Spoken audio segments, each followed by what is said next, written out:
shit.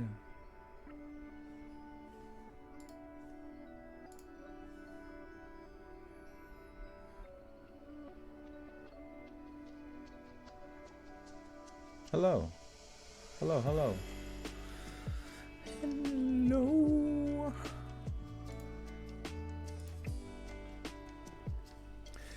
Hello. Fucking hi, hello. Hello. Fucking hi, hello. Hello. Oh, hi. Fucking hello. I just said fucking hello to a stranger. And they didn't say anything in return. That's fine. I guess I'll just go look at weird shit online. At home. By myself. Beep bop boop boop beep bop bop bop. Hello. How come no one treats me just like my high school friends do? It's almost like they didn't grow up at the exact same time I did in the same small town.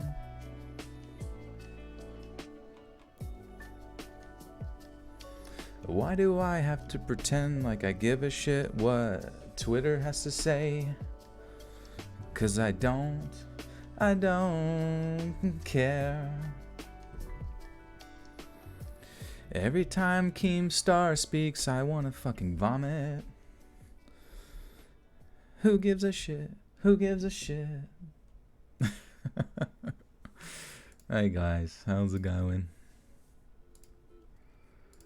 Let me pop out the chat so I can say hi. Spooky Daddy. Spooky Daddy is here. This song slaps. We tried to. Alex, where you been? Where you been, step moderator?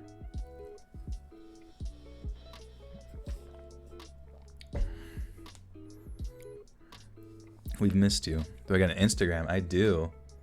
It's at letsread.official. And Twitter is at letsreadcreepy. Hey, listen. You want to get married? Let's do it. Cecil, thank you, buddy. Thank you for the 5. Mic drop. I know, for real. What if someone did a mic drop, but they were standing at the top of the Empire State Building? We're like, oh shit. And it just like crushes someone's car. What's my British accent sound like? Oh, you want to hear it? The pride and joy of Pennsylvania.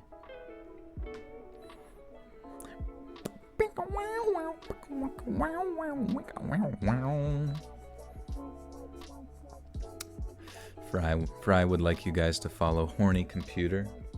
That is the my meme page.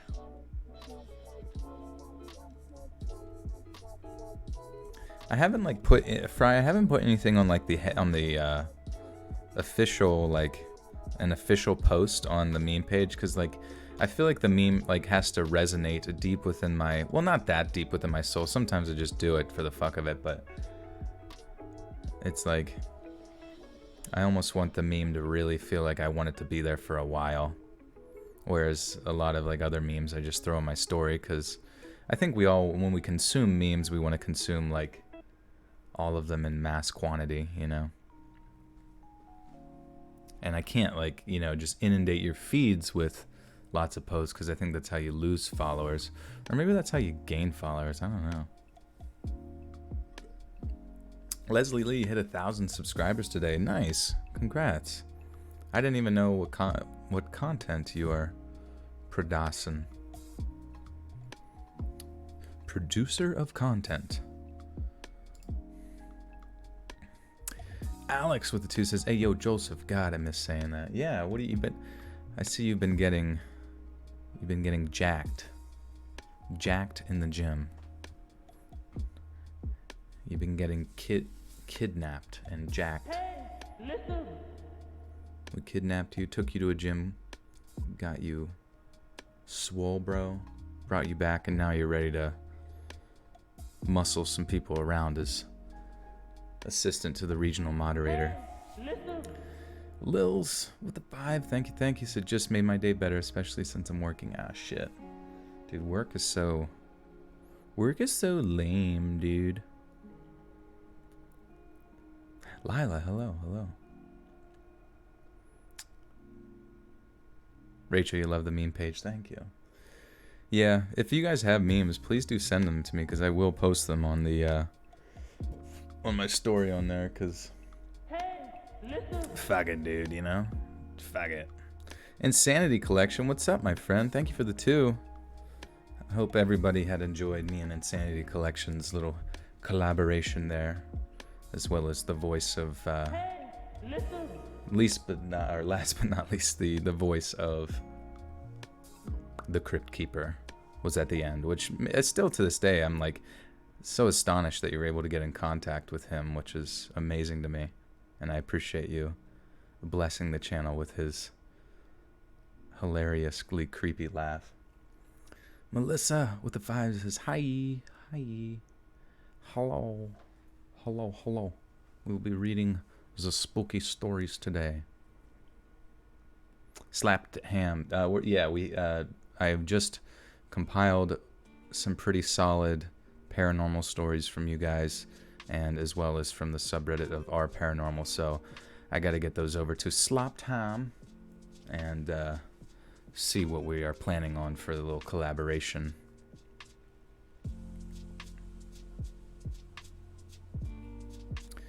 Dolly says, just posted this link in the Familson of Danielson Facebook group. Fans of GM Danielson. Oh, okay, nice. Thank you. Hopefully we can get some people to head on over. Insanity, you are welcome. Thank you for being here. Thought I was dead. I missed one live stream. Dead. Guaranteed dead. Unless that's for Alex, because Alex was missing too. Now, Sunday was Monday was a compilation where I promote the podcast. So if you guys haven't followed the podcast, it's just called the Let's Read Podcast. And it's basically all the content from here, kind of like in a very delayed fashion. So you're always going to get all the first stuff either on, obviously on Patreon, and then here on YouTube first. And then it ends up on the podcast in the long compilation form every 2 weeks. The Let's Read Podcast, it's on Spotify, Apple Podcasts, all that good stuff. Pretty much everywhere.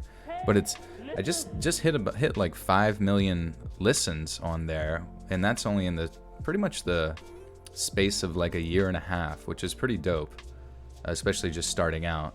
And then someone had messaged me like related to promotion and said that my true crime, quote unquote true crime podcast, because that's kind of what I categorize it under, along with other various little like journal entries and things like that as the category. They said it was like 23rd or something nuts, like 23rd, the 23rd most popular true crime podcast, which is pretty cool. I think it's really weird because I'm like, I didn't even know that there were that many, but I'm just surprised it would be able to move that quickly, you know what I mean, which is pretty dope. Carrie with the 10 Beaver Bucks. Thank you, Carrie. Welcome back from Canada. Letitia Ramos with the 2. Thank you, Letitia.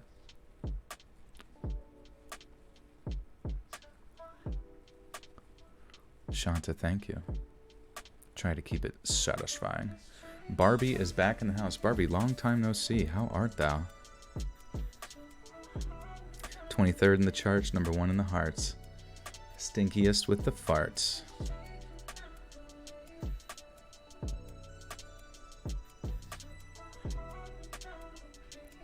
Oh my goodness. Lila with the $2 says, I have money, I love you. Thank you, Lila. What bank did you rob for that? Goodness gracious. But no, thank you, Lila. I do really appreciate that. Oh, but I think it went through twice or something. Maybe it just, because another 2 there. Either way, thank you so much. Let me know if you need me to I don't know if YouTube does like reimbursements if you like accidentally donate twice or something, or oh, okay, maybe it just like pops up as a double. But thank you. Full-grown pizza. A full-grown pizza in the form of Dr. John Smith. Dr. John Smith, thank you for becoming a full-grown pizza and a member of the Buddha cult. Welcome, welcome, welcome. Everybody say hello to Dr. John Smith. And Josie Posey with the 5 says, love your voice, always look forward to the streams. Thank you, Josie. Thank you for that. 5. Welcome, welcome. Welcome, guys. Yeah, click that like button if you haven't already. Share this out with the big, bad, beautiful world out there. They need some spooky stories in their life. I can just tell. I can just feel it deep within.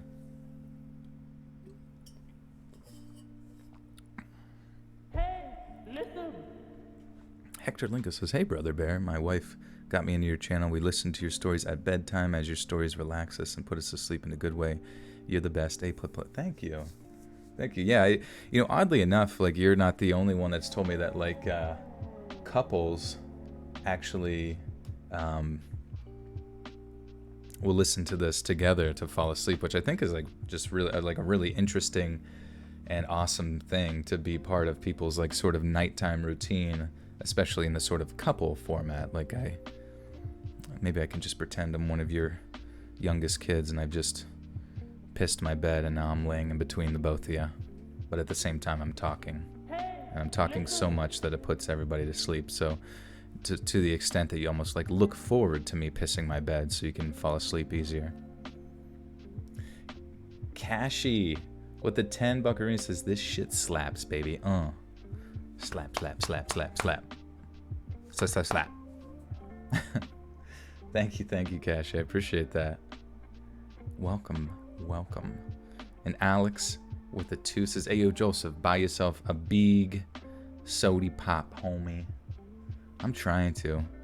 It's become part of my routine whenever I eat dinner now. I've got my Diet Dr. Pepper with me. And it's... I can't tell if it's the worst thing I've ever done, to be honest, or the best thing I've ever done. Because it tastes amazing, especially whenever you're on, like, doing, like, keto and things like that. Like, a lot of the foods are just basically like meat and vegetables covered in like salt, and something about the sweet, sweet aspartame just mixes perfectly together. What's everyone calls soda where you're from? Where I'm from in Virginia, everyone says pop. Let me get a little pop. Yeah, I think around here, I mean, it's definitely soda, but then as you get closer to Pittsburgh, people start saying pop. So yeah, definitely, I feel like it definitely fluctuates. And then other places, they call it Walmart blood.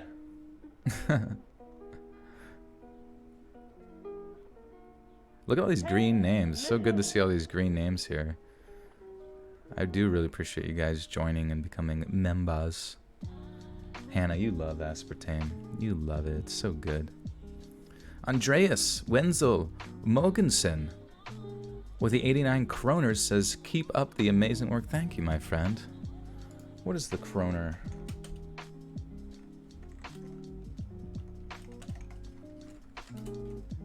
I don't know why I always have to do that, but thank you. I always have to do the translation. Is it Dutch kroners or Denmark kroner? Happiness Didacted with the 5 says, love listening while I draw. Ooh. Also, have you collabed with Chills once, or am I going crazy? You know, back whenever Chills was first kind of starting, believe it or not, he was doing a lot of the countdown videos and stuff. And I remember he was on vacation, which was so funny. So he was literally like editing while on the road, which is badass, you know what I mean? And just uploading at like Wi-Fi spots or something. I'm sure he's changed it up since then, but he was out and about and he needed like 3 different videos recorded or like, you know, narrated or whatever. So I stood in for him. So I definitely had been on his channel before, and on one of his larger like collaborations where he like, it was like 10 hours of like true scary stories from like a ridiculously large amount of like narrators. I was involved in that as well, which was pretty badass. So yeah, Chills is an awesome guy, and would love to collab with him now, but I think he doesn't collab with as many people anymore because it just requires like a much larger degree of coordination, you know what I mean? Diet Dr. Do. Carrie, you won a horse race? Like betting on it? Or you actually were on the back of a horse racing it against other four-legged creatures? Because that would be insane. Maya with the $10 says, I'm just dropping by to say hello. Keep up the amazing human being that you are. Thank you, Maya. Thank you, thank you. Thank you. I hope you have a good night, though. Be safe in dreamland. In Canada, you call beers wobbly pops. Hey, mind if I get a wobbly pop, eh? Anna M with the $10 says, hope your night is going well, Joel. It is. I'm still, you know, on that nocturnal life. I don't know what it is. I just, like, cannot help but just, like, stay up late as fuck. And I think it's because I, you know, am staring at a blue screen. You know, you're staring at that blue light that radiates from your computer, radiates from your phone. And it just, I don't know. I think it activates certain aspects of your mind to just, like, stay wide awake. And I just can never escape the whole staying up till like borderline 6 a.m. But a lot of it involves just editing and stuff as well to get the content out, which I don't mind, you know. I just think like I've pretty much been like a night shift personality ever since the dawn of time. I'd love to be like that person who rises at 6 a.m. every day, and I think I was that for 1 week, but I doubt I'll ever get back there. Unless I like really, really tried. Really, really put myself in it. In it to win it. Daddy Sauce, you're the king of stories. Thank you, Daddy Sauce. Bean Boy, your eyes are crusty. What's going on with them eyes? We gotta rub out the cold. Brittany, you got insomnia and it sucks ass. Yeah, I think like for me it's just like to fall asleep I just gotta like pretty much run myself ragged, I guess. Shanna Shamaroo, shout out to you. Yeah, I'm honestly, it just comes down to I think exercise, because like I think humans, you know what I mean, like for like I don't want to sit there and people always use this sort of evolutionary biology to kind of like have the answer to everything, but I really do believe that like exercise for humans, even in the more like you know, farming state and, you know, growing, you know, living on farms and growing most of your stuff, like I think there was a degree of effort that you had to put into acquiring most of your resources in the past, and now, you know, it could be as simple as just like having the food, you know, delivered to you, or you know, doing most of your work from sitting down. That I think a lot of our sort of hormones are regulated by exercise, and you know, to get proper sleep, it's like really important. Obviously diet I think plays into it as well, but whenever we just don't really get all of those hormones properly regulated through exercise, it just kind of keeps us in a continuous like sort of stress-like state that kind of just keeps us probably awake. You know, I'm just kind of speaking words out of my butthole, but I'm sure you get the idea.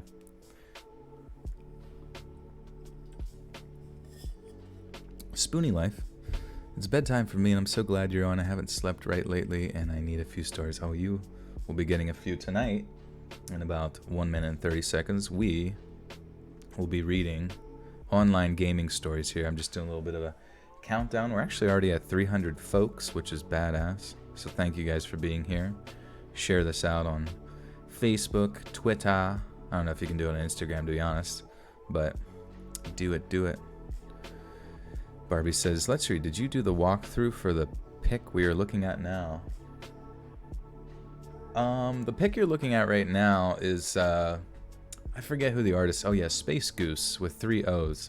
You know, I don't think I did a walkthrough with how he animated that or anything like that, but Robin Mikalsen had done a lot of like walkthroughs for how he did a lot of his art, and he's amazing. I love seeing how he kind of did that, and he makes it really, just breaks it down very simplistically for the people who are not geniuses like himself. But yeah, Robin does most of my art for the most part, like thumbnails and everything like that. But this was actually done by Space Goose with 3 O's. He's on Instagram. Does a lot of really, really cool stuff. At least I think it's Space Goose. I could be wrong. Why do you not respond to your comments on Facebook posts? Oh yeah, I don't really check Facebook ever, and I barely ever post on there. I've recently wanted to kind of post on there as far as like actually putting content on there. Like if you imagine like some of my stories are like, some of the videos are close to an hour long, but if you imagine like I did like individual videos on there, I could see that being something that could maybe gain some traction. Malik, I do live stream pretty frequently. Hey, there's Robin right there. We beckoned him, and he hath manifested. It's like when you rub the genie the right way. Not gonna lie, Facebook is lame. Facebook is pretty lame. It's just kind of a waste of time. Every time I get on there, it's just like full of like Twitter is full of negativity, but like it's a certain amount of negativity where you don't know the people, but like Facebook is weird because it's like specific to your like sort of inner circle of community people. So like any negativity you see on there is like from people you know, which I feel like is even worse maybe to a degree, because I don't know, you kind of catch people at their like lowest lows and sometimes at their highest highs too, depending on what they post or whatever. But I just feel like I've always, like ever since I was in high school, I had always had and that was, quite a few years ago. Like, I just, when Facebook really started kicking off was when I was in 10th grade.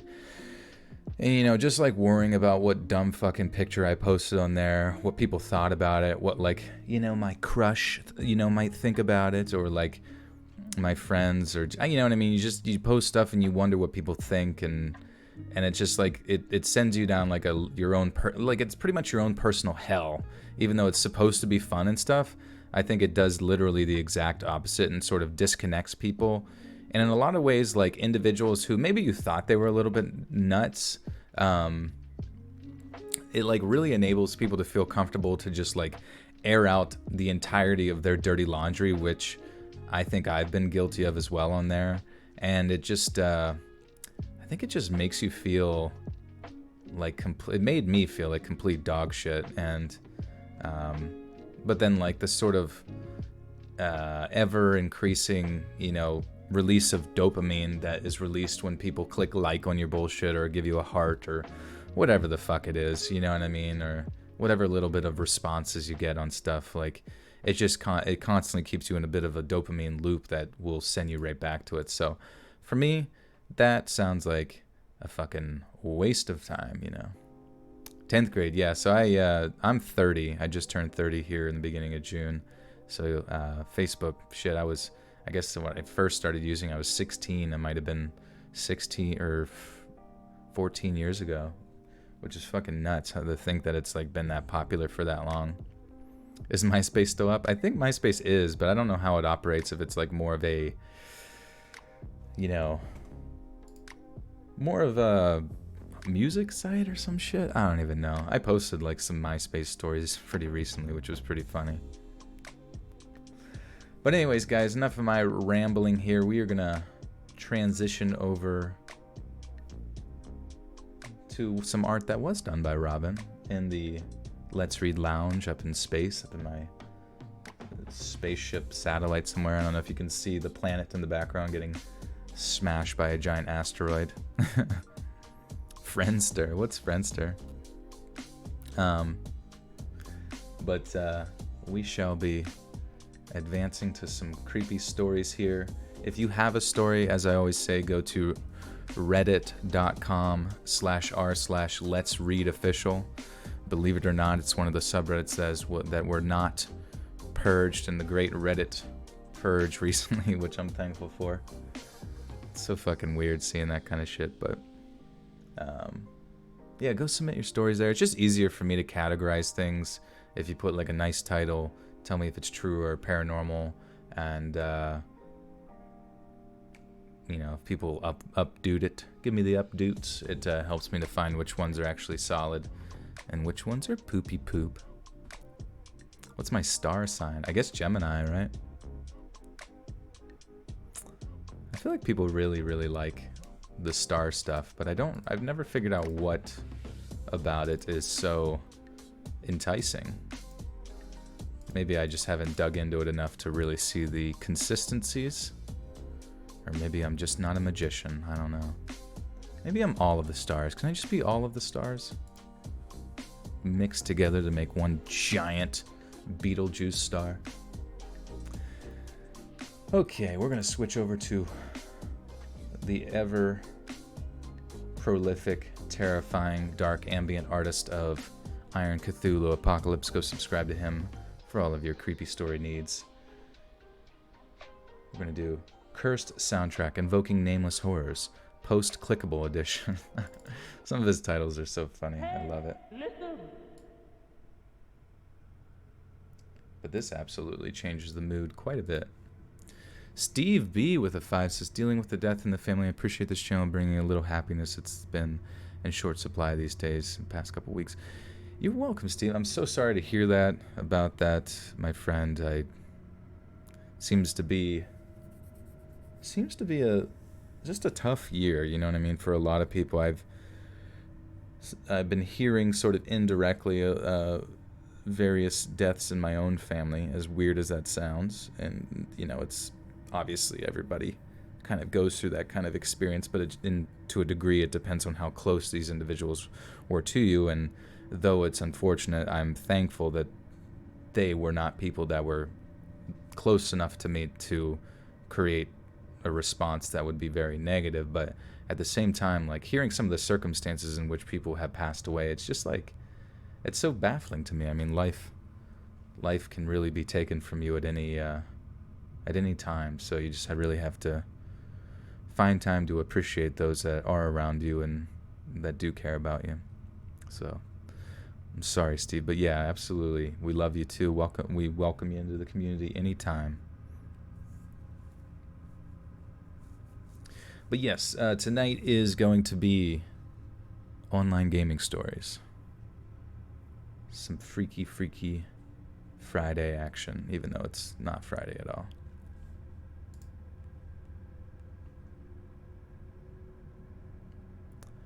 Only 5 stories tonight, but these are pretty lengthy, lengthy and girthy. Oh, I totally forgot that I had tea. Shit. There's like no worse feeling than remembering you have tea and then it's like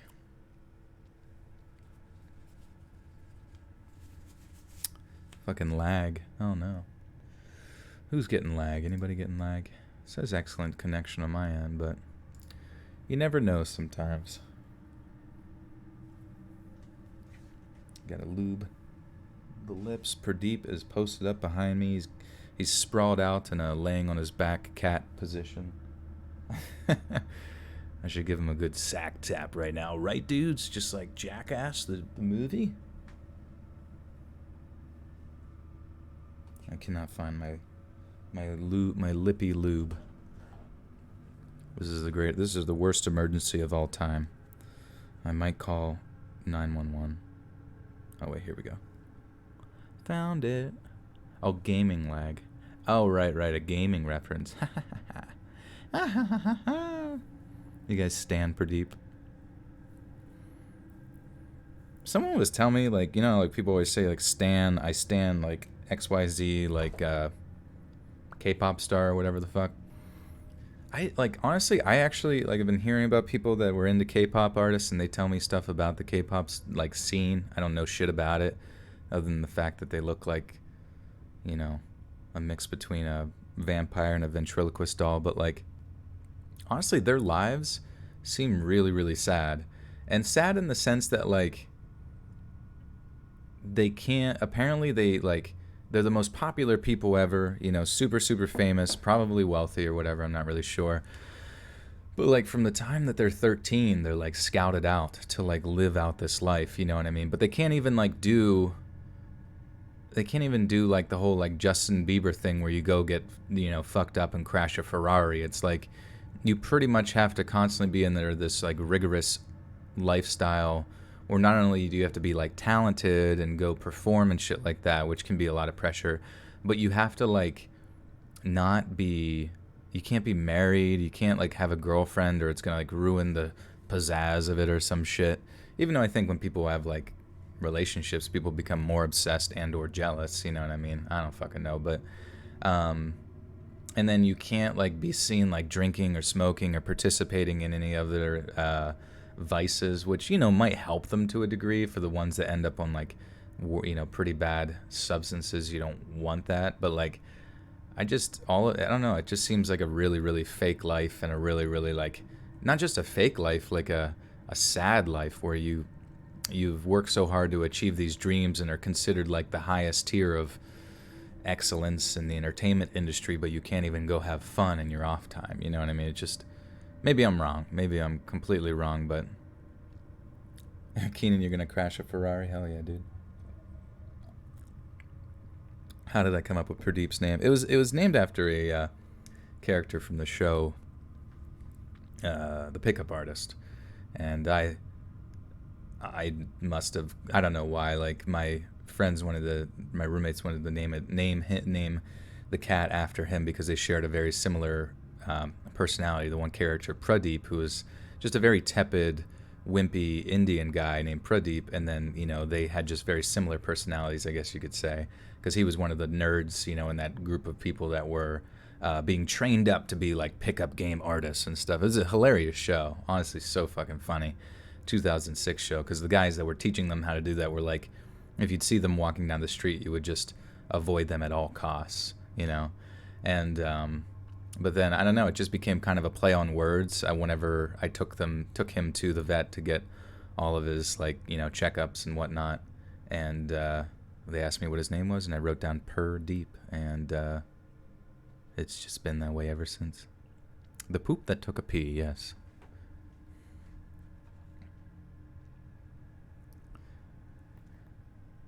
I've been a gamer for as long as I...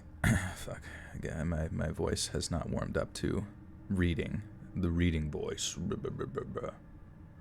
Take me to Comic-Con San Diego. Oh, I'm on the opposite side of the world, my friend. But that sounds fun. I feel like everything's been canceled, though, right? Because of Corona. I've been a gamer for a... Fuck, sorry. I've been a gamer for as long as I can remember. If we define art as producing works to be appreciated primarily for their beauty or emotional power, then surely by this point in time, video games are actual works of art. Maybe not so much back in the days of Doom 93 or Mortal Kombat, when the only visceral reaction to be had was when Scorpion pulled a dude's spine out along with his skull. But try telling anyone who rolled a silent tear at the end of Red Dead Redemption 2 that the almost 60-hour emotional roller coaster that just went... Fuck. But try telling anyone who rolled a silent tear at the end of Red Dead Redemption 2 that the almost 60-hour emotional roller coaster they just went through wasn't a work of art. Yep, you can't. Not only because art is entirely subjective, with the beauty being squarely in the eyes of the beholder, but because the work itself fits in perfectly with the agreed-upon definition of the word. Like many gaming aficionados, I had a great deal of affection for what I refer to as the undiscovered gems of the video game world. Games that were just too bizarre or obscure to make it into anyone's radar. The kinds of adventures that were pure labors of love, created by some neckbeard genius still living in Mom's basement. I even got hold of a copy of the legendary Polybius? Polybius? I think that's Polybius. I'm just gonna go with Polybius. Sub-Zero does that, not Scorpion?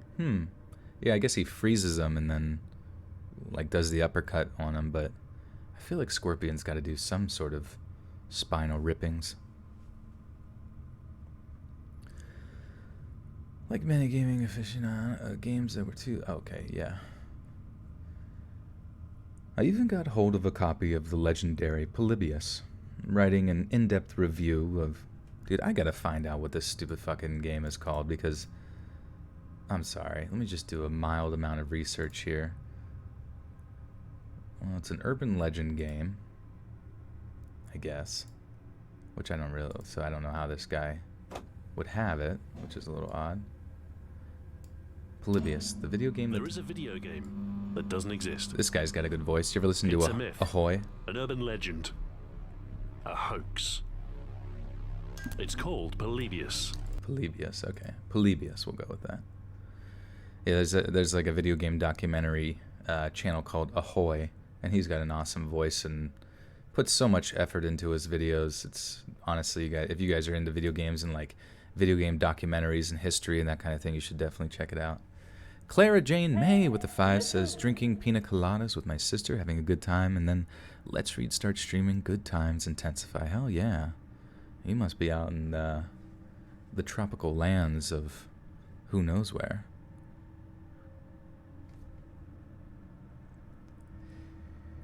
I even got hold of a copy of the legendary Polybius, writing an in-depth review of the video game turned urban legend for my website. That is before I had to take the entire thing offline. You see, in my search for the most twisted, disturbing horror game imaginable, I found something quite different, but nevertheless terrifying. Something which crossed the boundaries of imagination and into reality itself. So, one way I'd find games to review was to trawl the depths of online forums like Reddit.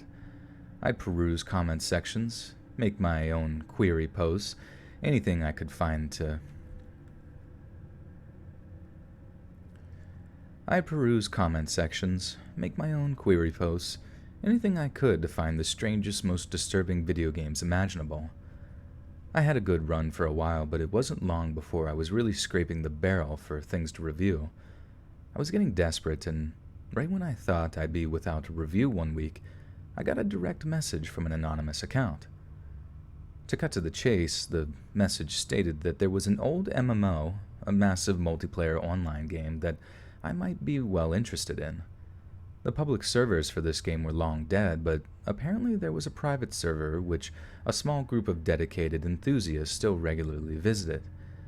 The message, sent from a throwaway account, stated that the author would be extremely grateful for any further information regarding the occupants of the private server.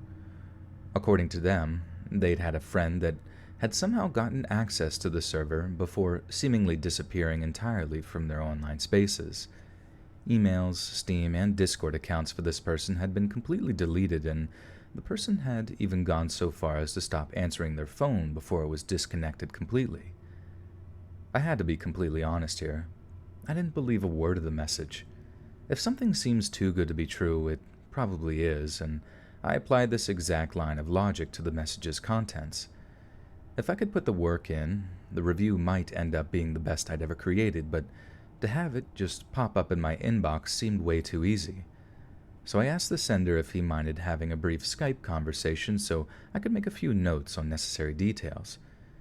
If he sounded disingenuous, or if I heard laughter in the background, I'd know it was an elaborate prank. Only, it wasn't. When I finally got the guy on the phone, he was so genuine it almost scared me. He was extremely worried for his missing friend and told me the whole saga. The police had done a welfare check and declared him fine, even though he was living alone and barely venturing out of the house. When he traveled across state lines to visit the guy, he'd refused to see him. I suggested Wait, what? When he traveled... Sorry, that just confused me. 369, that should be the amount of days in a year. That would be funnier. 365 just doesn't have a humorous tone to it. Donuts, thank you. How do you tag people like that? Basically, you just use the @ symbol, and then you start to type their name, and it should start to bring, I think, a drop-down box of potential names that are within the chat, and then you can click it, press space, and then type whatever message you want, and, use @ username. There you go. freaks and geeks. 420 viewers, bro. Welcome, welcome. Hannah's a smoker, we all knew that. When he traveled across state lines to visit the guy, he'd refused to see him. I suggested hiring a private investigator if he was truly concerned for his friend's safety, but he replied that he couldn't afford it, hence why he was turning to me. The more we talked, the more I was hooked into the guy's story. One of the sort of trick questions I asked him was if he believed there were any supernatural elements at play. He sounded almost offended at the inquiry, batting it away as if he'd grown frustrated at people doubting his story. It was around then that I realized that I had no other option than to investigate. My first task was to download the game itself. This was easy enough, and I actually managed to get a hold of a pirated copy, obviously free of charge from a torrent site. The Secret World billed itself as a massively multiplayer online role-playing video game set in a modern-day real world under attack from occult forces. Nothing out of the ordinary so far. But accessing the private server was another issue entirely. It could only be done by entering the server number into the game's command code. The guy I had spoken to had given me the number itself, but had been unable to access it himself because he didn't know the passcode. Again, I took to Reddit to try to find the passcode. When Reddit failed to yield an answer, I tried Tumblr, but that too led to nothing. I ended up posting on a few different sites, including my own, inquiring if anyone knew the password or had any way on working it out or hacking through it. And that's when I received his message in my professional Gmail account. Avoided by all, but feared not by the brave. Yet without me, there'd be no one to save. Doers of evil have plenty to give. However, without me, you'd struggle to live. A riddle. Someone had sent a freaking riddle, and yes, I was kind of freaked out to see it appear in my inbox. It took me a little while to work out exactly what the answer was, but I shuddered when I did. Pain. The answer to the riddle was pain. And I know it was the correct answer because when I plugged that 4-letter word into the command line in the game when prompted for a password, the screen went black, and one word appeared on my screen. Loading. I was practically shivering with anticipation by the time the server loaded in, but when it did, it appeared there was absolutely nothing special about it at all. As far as I could tell, it was completely empty. At least that's what I thought. I plugged in my headset and switched on the mic, giving a few quick hellos as I wandered around the renderings of empty city streets and buildings. Nothing. No replies, no other voices, no sign of any activity whatsoever. Just as I was about to give up on the whole thing and log out, a voice emanating from my headset almost made me jump out of my skin. I turned my character around to find another standing behind me, and after taking a deep breath, gave him the friendliest greeting I could muster. Sorry. That's what he said. Just burped at him. Zoo the Barber with the 2 says, keep bringing us the best stories. You betcha, Zoo. Thank you. When did the stream start? Stream started 44 minutes ago. Boom, boom, boom. This story kind of reminds me of Ben Drowned a little bit, even though I guess Ben Drowned's like kind of, what did he call it? Paranormal to a degree.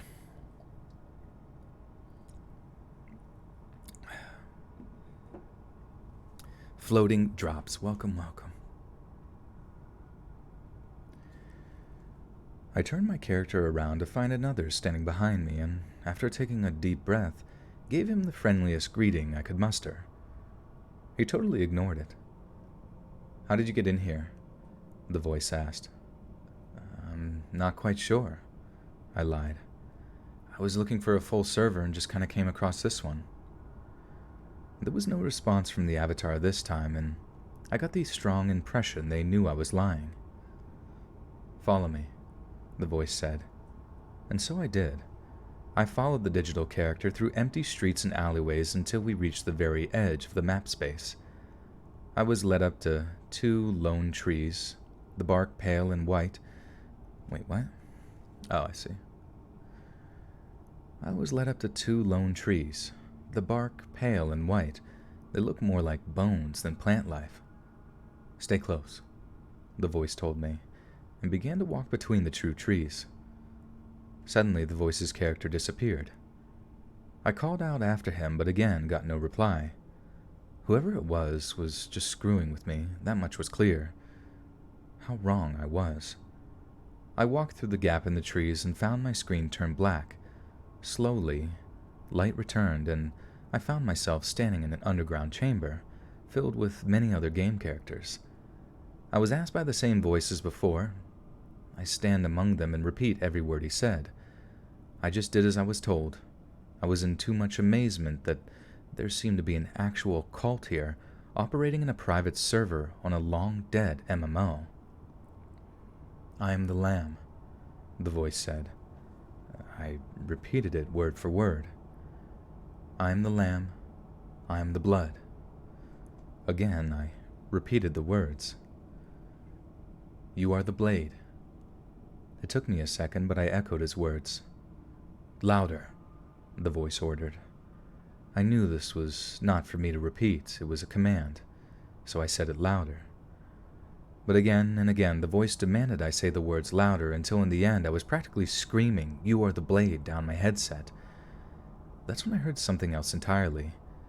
It was a sound I'd heard before on elementary school field trips to petting zoos many times over. It was the bleating of a lamb. He is the lamb. He is the lamb. He is the lamb. All the other voices seemed to chant in unison. But as they did, the soft bleating became more and more distressed, until the poor thing was practically screaming over the microphone before I began to choke and gargle. I'm almost certain I could hear the cutting, slicing sounds. Wait, before it or I? What the fuck's going on, dude? Hope you didn't miss all the good stories. You did not. This is just story number 1, but this one's pretty weird as fuck. I don't even know what's going on. But as they did, the soft bleating became more and more distressed, until the poor thing was practically screaming over the microphone before it began to choke and gargle. I'm almost certain I could hear the cutting, slicing sounds of a knife cutting through flesh meat. And that was when I lost it. I shouted something along the lines of, "What are you people doing? What is this place?" down my mic, backing my character up so I could look at all of them. But not once did they cease their chanting. About the same time, I could hear something dripping coming from one of the other users. I was hammering Alt F4 as fast as I could, trying to just end the program so I could get out of there. But that's not where the story ends. As soon as I'd time to compose myself, I tried Skyping the guy who'd been in touch with me about his missing friend. I had no idea how I'd break the news to him that I was Whoops. Clara Jane May with the 2 says, I think dogs should vote. I think so. Do we just let them, choose a biscuit from the left or right hand? If you take the blue biscuit, you wake up in your doggy bed like none of this ever happened. If you take the red biscuit, you go further down the puppy hole.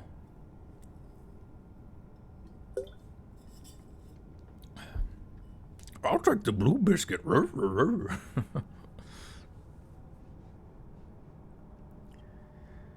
I had no idea how I'd break the news to him that what was going on in that server was anything but healthy or natural, but I knew I had to.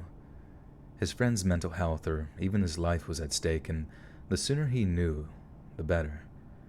But when I tried calling, there was no connection. The user's contact information wasn't even my contacts anymore. Either they blocked me or had deleted their entire Skype account for some reason.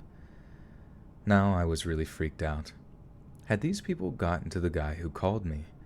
Had they somehow managed to silence him and were about to pursue me now instead? Or, and I was filled with dread as the thoughts occurred to me, he was part of that group the whole time.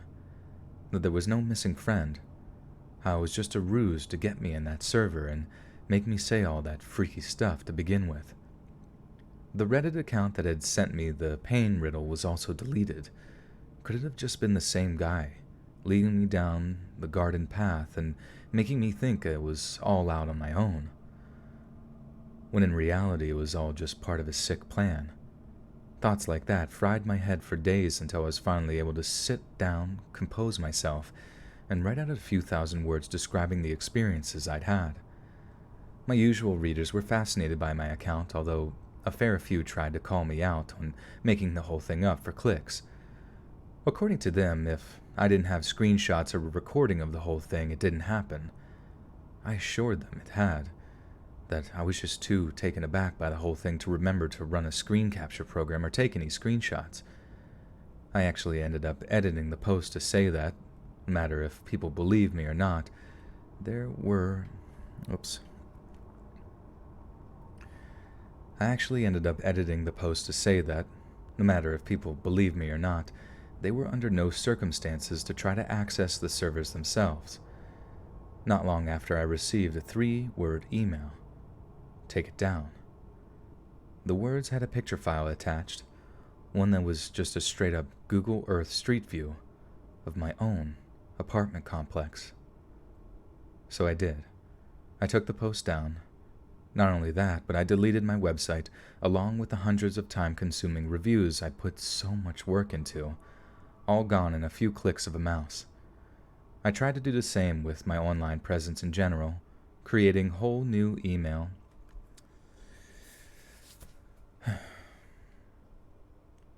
I tried to do the same with my online presence in general, creating whole new email and social media accounts with absolutely no clue as to who they belonged to.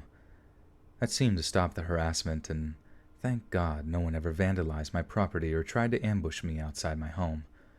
Although I sometimes get a feeling that someone or a group of people have been to visit once or twice, just to make sure they know where they can find me. I suppose this whole thing is intended as a warning. I opened with saying that video games have evolved from something very simple into something very, very complicated and deep, that their purpose has changed over the years, sometimes in ways we can't fully understand. Many aspects of human criminality have moved online, such as the Silk Road, so why would it not be the same thing for the occult? And even if they do worship something ridiculous and archaic, something that isn't really real, that mightn't even matter.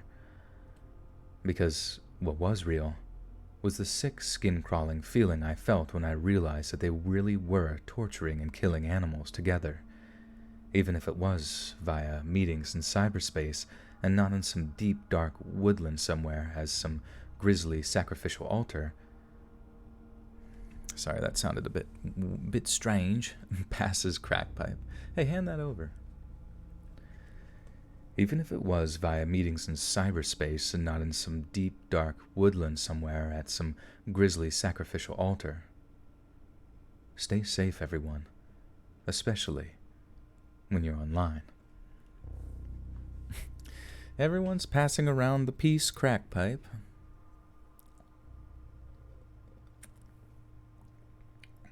And we are at 500 folks. Everyone, welcome, welcome.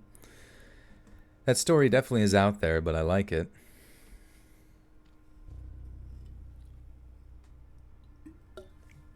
My thoughts on The Last of Us 2. Well, you know, I didn't actually play Last of Us 1 that much. I got decently far. I was playing it on my roommate's PS4 at the time, or PS3 or something like that. Something of that nature, 3 or 4. And, you know, it was good. I thought it was cool, and it was a cool experience in the sense that it was like, you know, obviously done by Naughty Dog. It was a very mature gaming experience and, like, mature, like, storyline or whatever. A lot of cool, like, things that, you know, Drake, Uncharted or whatever had, what am I drinking? Drinking water and tea. Like, the Uncharted games like really brought some pretty visceral, like, you know, cinematic experiences into video games, and I feel like they definitely had brought that into their own sort of created world as well, you know, taking it to that mature level. As far as gameplay goes, like, you know, I don't really get too excited anymore about like stealth games or you know, stealth and shooting, where it's like it starts out stealth and then it usually goes into more action. Like, to me, I would imagine that The Last of Us probably had more of a story element to it that really brought people in. But yeah, just I don't know. It to me a lot of that like that gameplay feels relatively derivative. Like it's not really exciting to me anymore. For the most part. But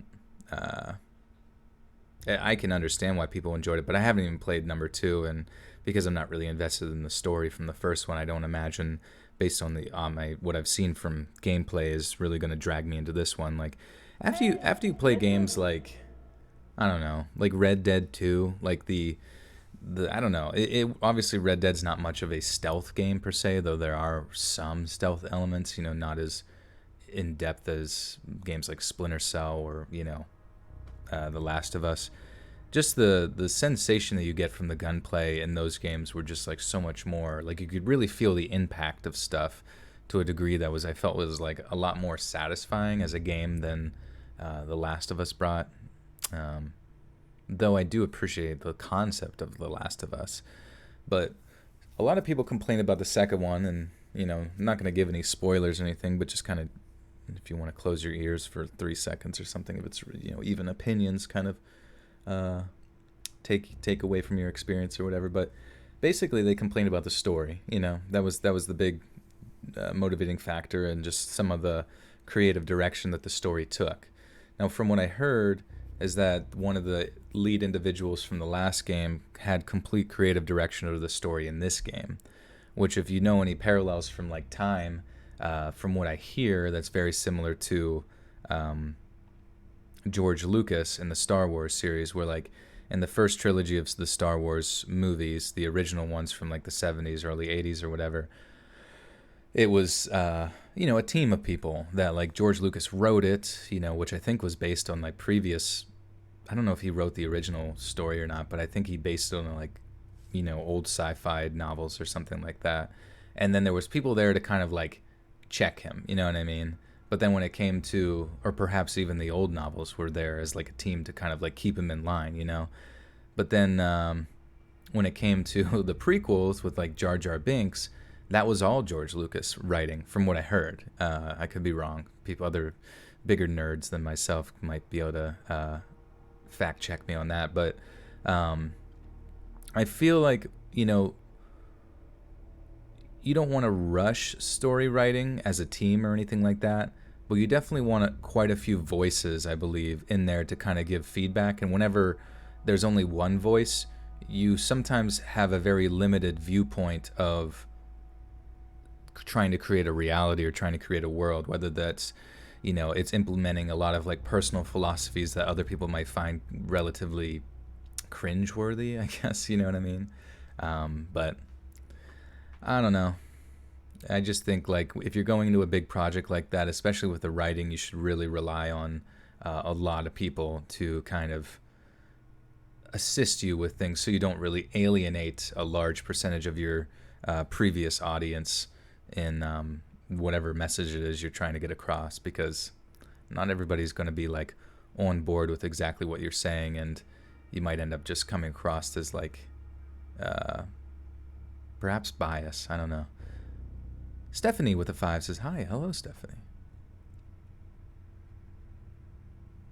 Yeah, I just finished story 1 of 5, so we're going to start with story 2 here. Jar Jar is Garbar. Well, one of the coolest things that I saw later on was that Jar Jar was supposed to be like a Sith Lord, and like whenever they did, some audience like testing to see the reactions to it, a lot of people thought it was stupid, like they didn't want Jar Jar to be a Sith Lord. And it's so weird when you go back and you look at some of those videos that reference, like it shows Jar Jar in the background like moving his lips while controlling someone else talking, and the fact that he was like the reincarnation of like Darth Plagueis and things of that nature, like, and coming off as like the idiot, and being able to do a lot of like the Jedi jumps, even though he is like a frog creature of some sort or whatever, or like an aquatic I don't know, he just like had so many different, and then the fact that he worked his way up into the Senate or something of that nature,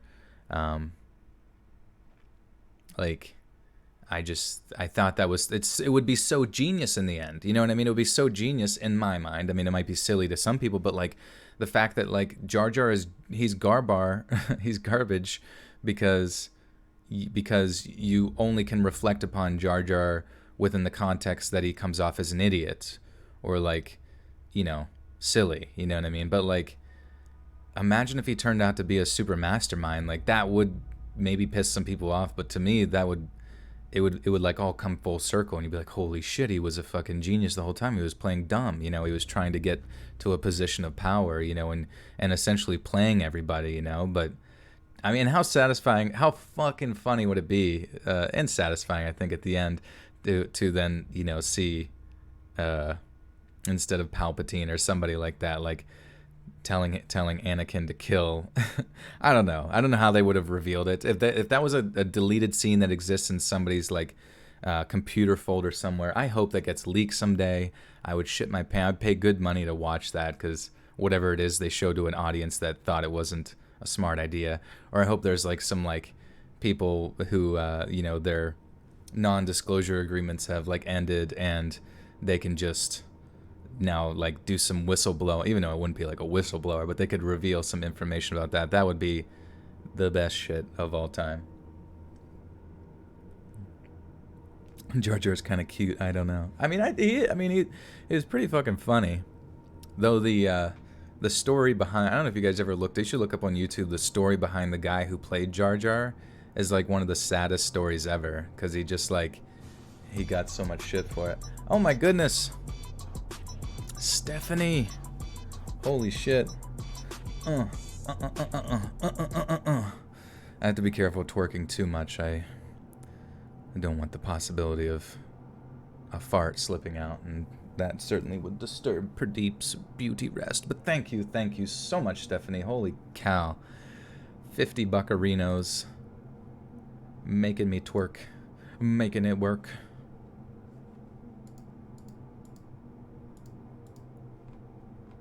Thank you. Thank you for the $50 Renos. Sometimes those donations, they just like come out of nowhere. I'm like, what the fuck? You guys are awesome. Thank you so much, Stephanie. Appreciate that. I assume that was just specifically talking up Jar Jar, probably, right?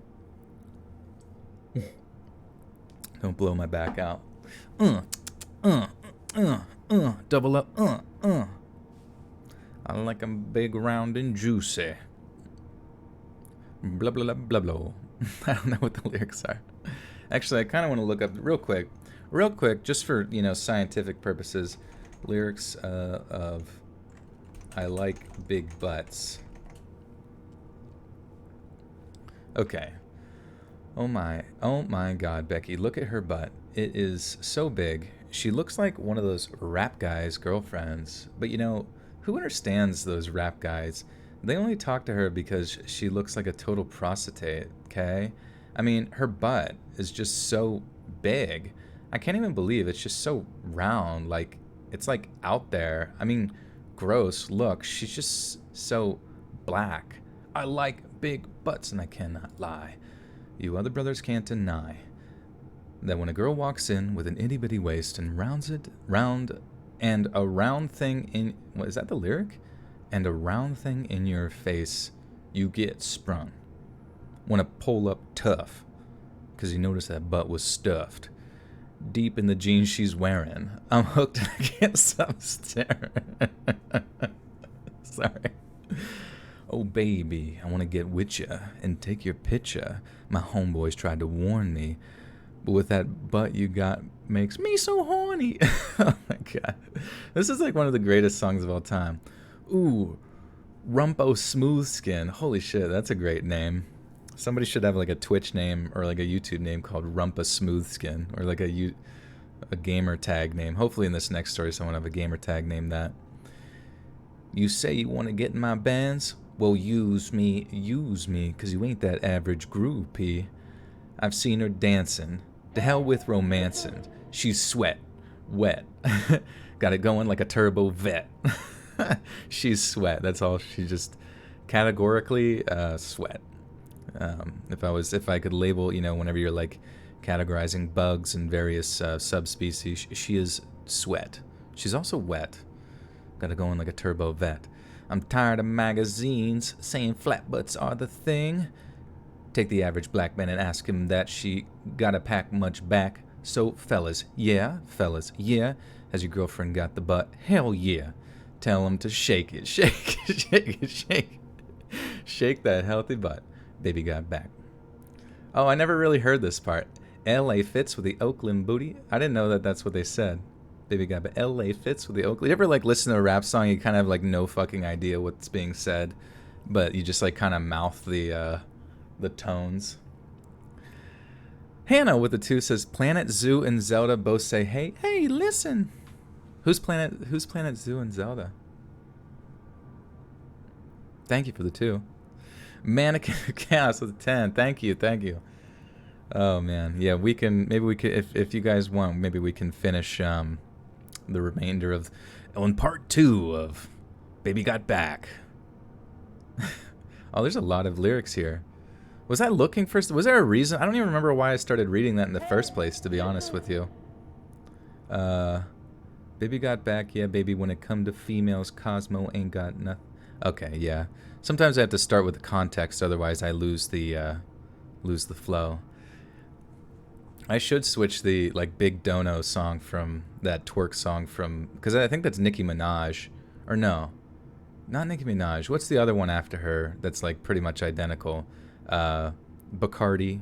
Yeah, Cardi B. I feel like Cardi B is just like a clone.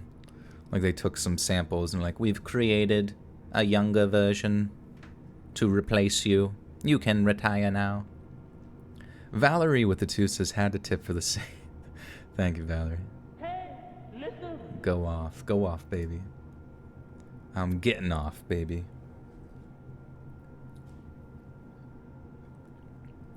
Oh, you told me to not blow my back out. That's right. City Girls featuring Cardi B. Oh. I thought it was just called Twerk.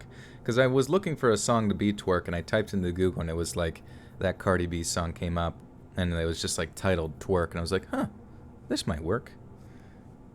I'm surprised I don't get like a copy. Like, sometimes I play music, and you get like copyright claims on the streams like after you post, but it's like, it's not like I'm monetizing the streams or whatever as far as like ads go, so it doesn't really matter. But I'm always surprised that that beat doesn't get like, you know, copyright claim. But I guess it is just like a quick little spingle jingle.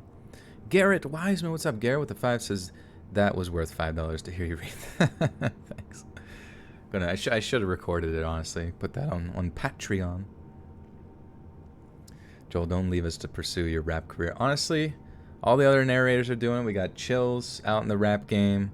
We got Corpse Husbando. He's out there. Honestly, I really like they did that collaboration on what the fuck, Siren Head, blah blah blah blah blue blah blah. Like honestly, that was awesome. And you know the weirdest part was, if anybody was here for the stream, I literally said when we were talking about rap before, I said those guys need to collab, and literally as if though the manifesting power of chat created that into being, because within a day or two later, they had done a Siren Head collaboration with that song with their rapping skills, and I was like, holy fuck, we were just talking about this. I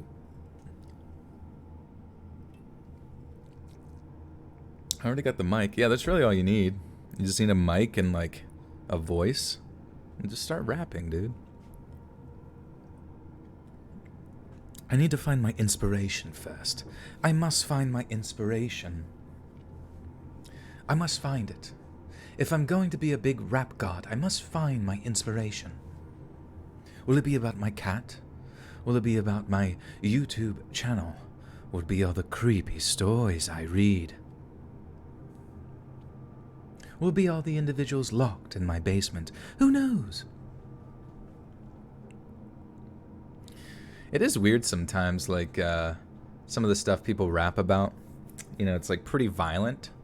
As far as, like, the threatening of murder with guns and stuff, you know what I mean? Like, that's just, like, kind of scary. But I was just thinking, like, it would be so weird if, like, suddenly someone started, like, there was, like, another version of rap music where it's, like, the kidnapping group that raps about keeping people in their basements. And, well, I guess Eminem was kind of like that, where he's like, Dr. Dre's dead, he's locked in my basement. So, okay, we've already covered that topic, so. It's hard to be unique anymore in the rap game. I sound like Robin Hood from the 80s Disney. Hell yeah, that's what I was going for, honestly. Rest in peace, Batman.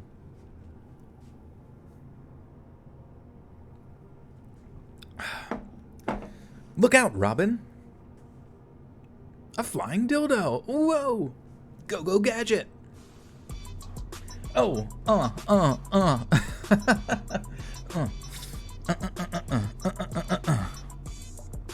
Beep, bop, bop, boop, boop. Actually, that like times up perfectly, which is kind of awesome. Stephanie with another big dono in the 36. Can you break your back again for us? Oh my god.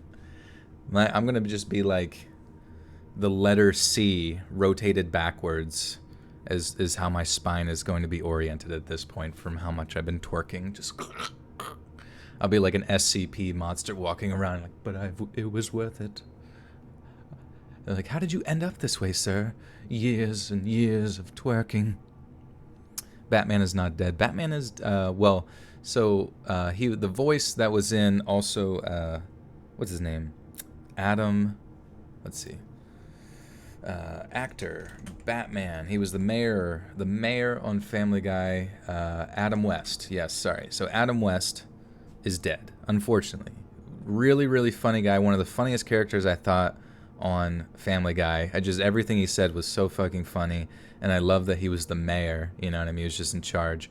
And there was episodes where him and Peter were like best friends, and those are so funny because it was just like some of like the peak idiocy was like some of my favorite just back and forths between characters, and those guys were just the embodiment of that.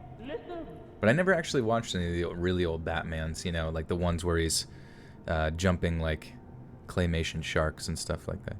EJ with a 5, Aussie Bucks says, do you consider yourself to be thick?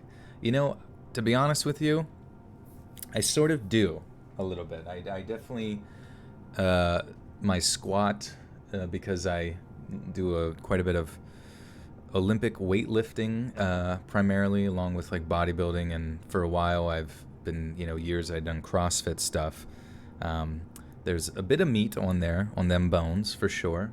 And so, when you hear like that noise, that's not my hands clapping together. That may or may not be butt cheeks splaying together in unison.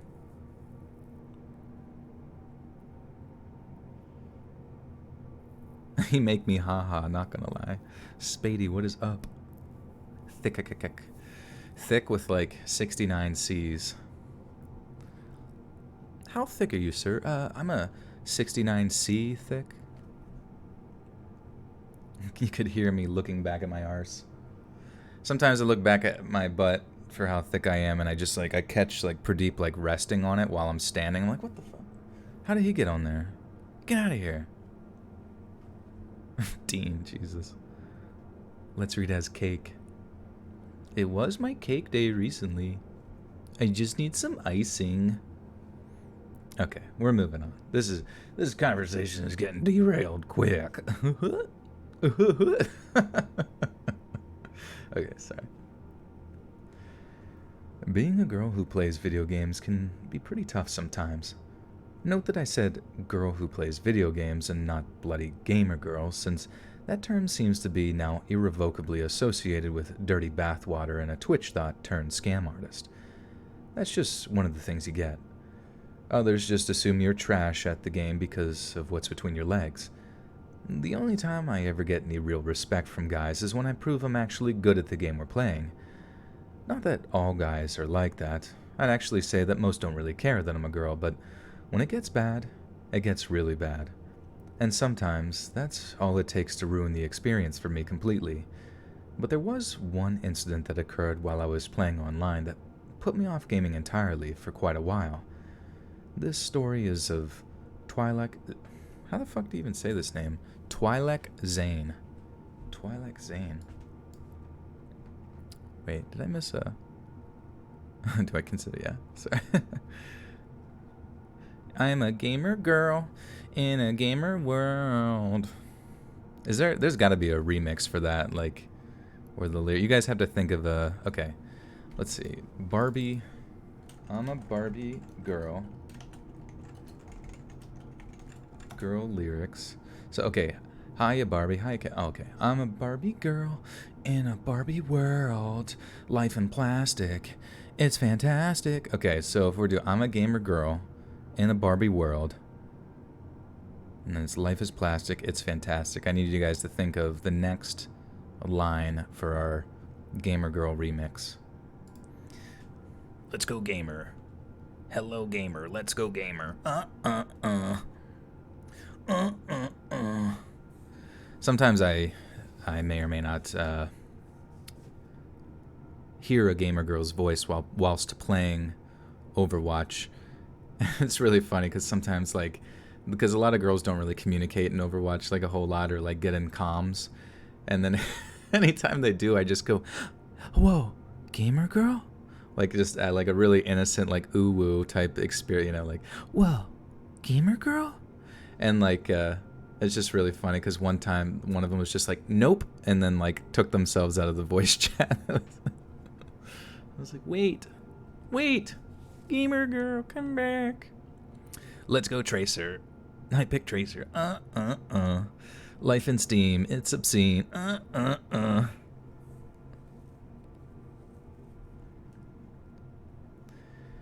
This is the story of Twi'lek Zane. I met Twi'lek Zane one night on Sea of Thieves.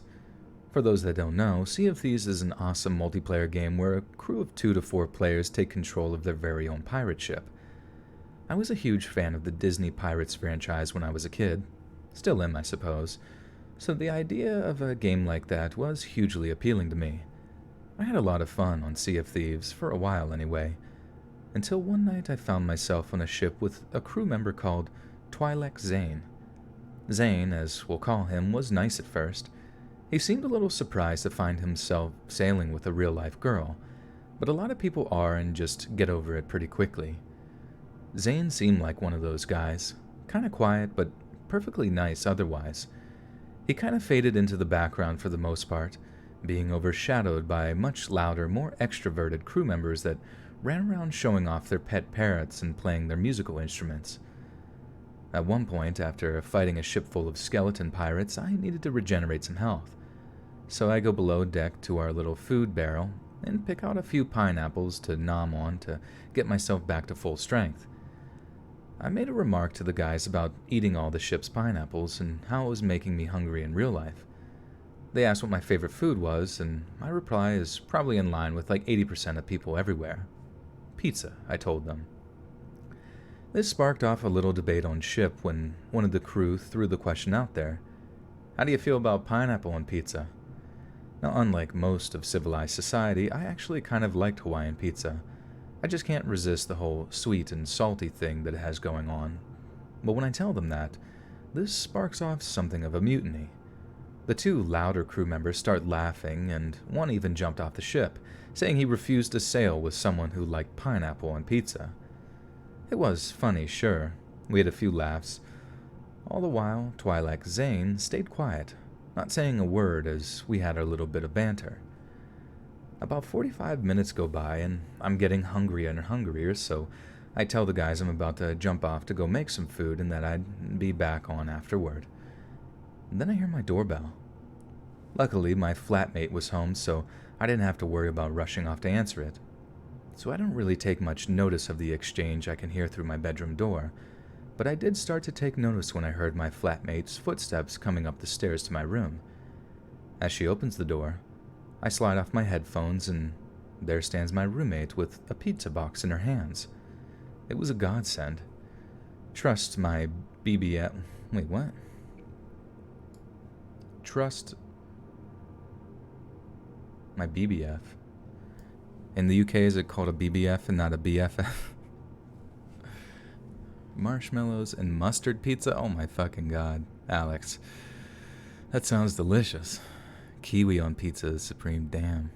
Didn't we read a story one time about pizza that had like some, like that it was like durian fruit or something, but it like smelled like rotten shit? I forget that. Dude, I feel like we streamed it the one time.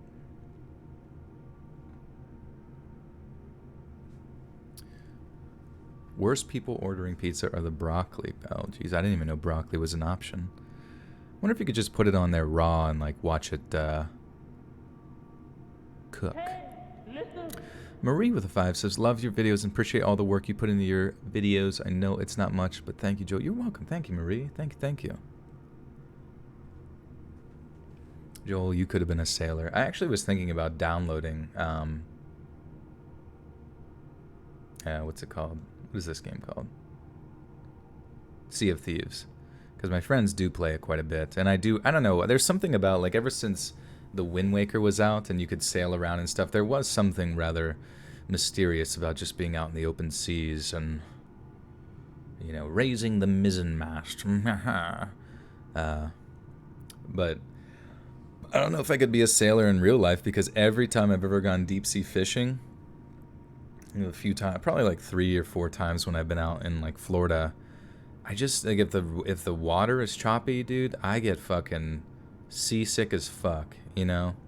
Just like do not have my sea legs at all. And I guess I'd get used to it, but it's just like I'm standing up and I'm like, oh my fucking god. And then I just have to go inside and just lay. And it sort of ruins the trip for other people. Not like ruins it, but just like, you know, they don't get to like have fun with their friend fishing and shit. But I don't know. I just much rather be sitting on sturdy land, sitting off of a dock. Or perhaps in a lake somewhere fishing. Making you want to play Sea of Thieves? You should. Sea of Deebs. What's a Deeb? You want to swim with the sharks? Sharks, yeah, the sharks are one of my like biggest fears. I know like great whites, for the most part, I don't think bother you unless you like appear as if though you're a, you know, a seal or some shit, or like their primary prey. So they like, don't they always attack from like underneath or some shit? So they have like a big explosive attack. But like, dude, bull sharks, do you ever hear about those stories of like bull sharks that like get caught in flooding or something like that? The US Navy's gonna call me, yeah. But like bull sharks can, I don't know, they end up in like rivers, like way upriver, and like places you would never expect to find them. People are like bathing or fishing out in these like random rivers in hypothetically like South America or some random place, great white sharks, and they're just like super territorial, super aggressive, and then they get killed and eaten. And bull sharks are pretty fucking big too. We need to have a conversation about sharks. We really do. No, I'm open to all concepts and ideas of the sharky sharks, especially baby ones. Do you guys like baby sharks? Do you guys like baby sharks? What's going on? The guy that's doing Baby Shark in like concert with like 3-year-olds and toddlers. Who here likes fucking baby sharks? Yeah. Yeah, baby shark, do. Fuck yeah, baby shark, bitch. You made it to the Royal Navy. Nice. I wonder if there's any like baby shark like remixes. You have a bull shark tattoo. And I remember on Grand Theft Auto 5 they used to have like bull shark testosterone. Get yourself some bull shark testosterone now.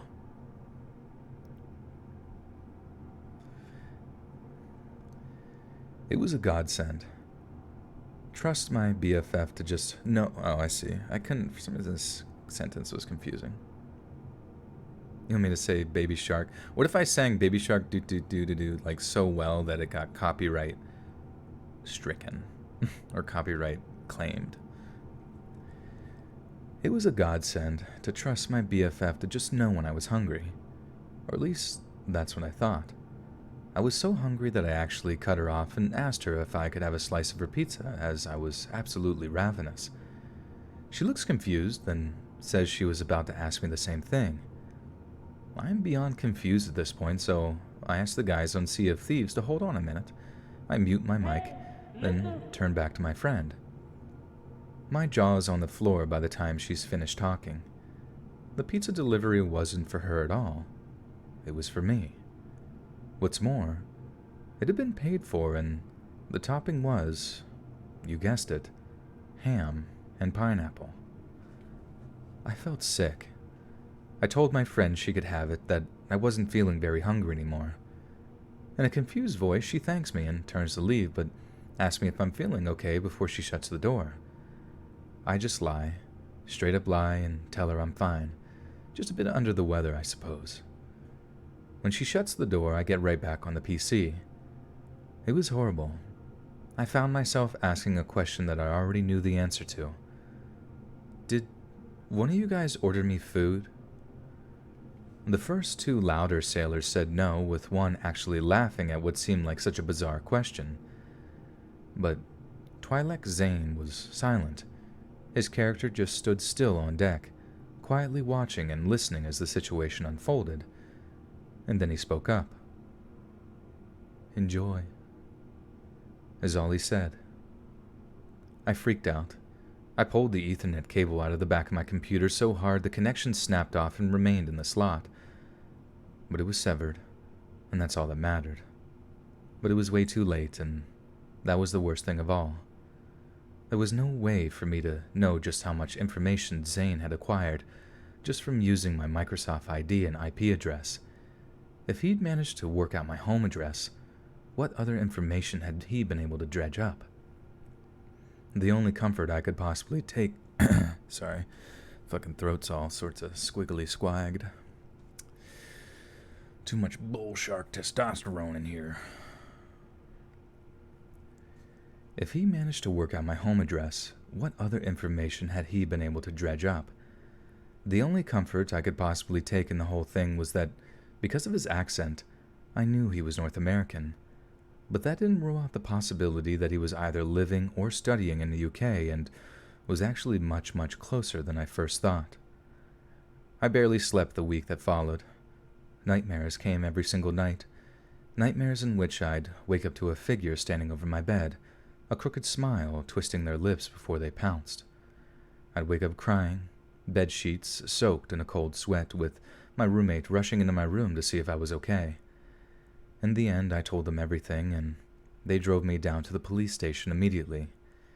There I spoke to an internet safety officer who was overloaded with cases just like mine, but all they could do was tell me to block the person in question, to possibly avoid the same game as them, but generally to carry on as normal. Basically, there was absolutely nothing they could do, and that's what's so scary, that maybe the internet will never be a safe place for girls like me. No matter what we do, there will always be people whose predatory attitudes seem to override all normal human feeling. Giggity goo. Just kidding, that is freaky. It does kind of make you wonder if people can derive all that information from so little. D Shore with the 5 says Jaws was actually based on bull shark attacks in New Jersey. Holy fuck, dude, that's scary as shit. I remember, like, it was quite a few years ago, but I remember there was a series of, like, shark attacks in, like, the New Jersey area, like, even just in the past 10 years or something like that. It was pretty freaky.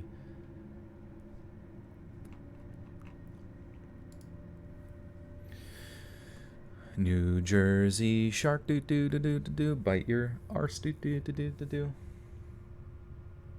It's in the park doo doo doo doo doo doo. What the fuck?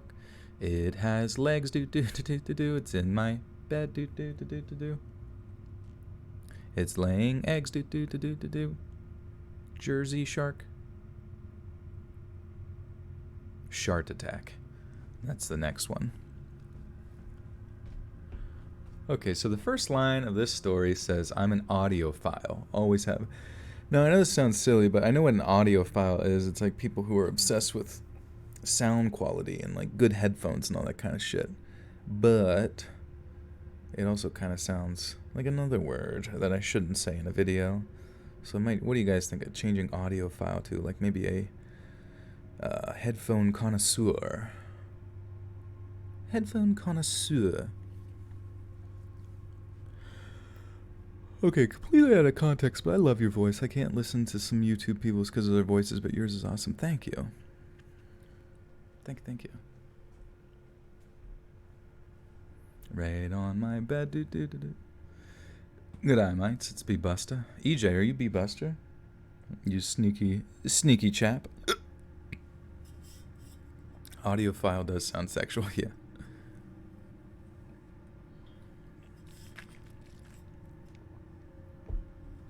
Connoisseur.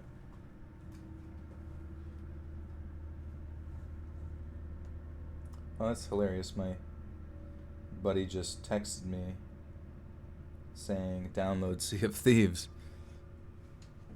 That's actually really weird. He's not even, I don't think he's listening to the stream. Maybe he is. EJ, you're B-Buster? Well, hello, my friend. Good eye, mate. Good eye. Is B-Buster here? And I'm here to tell you that we've got crocodiles, murder hornets, great white sharks, and we eat them for breakfast. Yeah, B-Buster, he puts out a lot of content as well. I haven't checked his page in quite some time, but I believe he puts out content like every other day. Oh, 50 minutes ago, he just put something out. Wow, it's a long one. Scary stories. Oh, Mega Mix, nice. He's just sticking with the simplistic. I'm just looking at like his thumbnails and stuff, which are pretty baller. Baby Stark. Face reveal. Yeah, go to Discord, my dude. You will see it in all its glory. See if these are a fun game to play with your buddies. Hashtag Pyrolife. Hashtag get that booty. Oh, yeah. Oh, yeah. I'm looking for that. I'm looking for that booty. Didn't I do an outro one time as a pirate man voice? Thems was the days. Thems was the days. Like 6 months ago.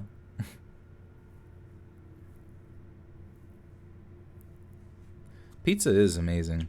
But, like, honestly, sometimes what I'll do is, like, I've been doing keto or whatever for a while, just low carb. And then, on days where I do a cheat meal day or whatever, I will eat just, like, an entire pizza with a copious amount of other bad shit. And it's like, I like pizza.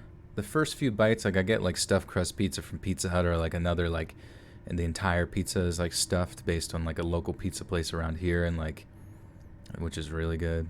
Honestly, I would say that the local place is like way better. But I just wish that there was food that, like, even when you're like stuffed beyond all recognition, that it would still taste good. It's almost like your body like turns off the ability for food to like continue to taste good as it starts to kind of kill you. You know what I mean? It's not a shark attack if you go into the water, that's their house. Well, I guess that's a good point. That's castle doctrine for the sharks. Do I play Smash Ultimate? For me, for pretty much the last, like, I want to say even from like the Wii. Well, not the Wii. Was it the Wii? Definitely Wii U. I was actually just talking about Super Smash Bros. Because we were talking about, like, the Wii U and how it kind of was, I won't say it's forgotten, but it was a pretty quick, it was pretty quick in the degree of like Nintendo games. Emily Grossman with the 2 says, can you tell us how you got Pradeep? I can. I got him from my buddy's aunt.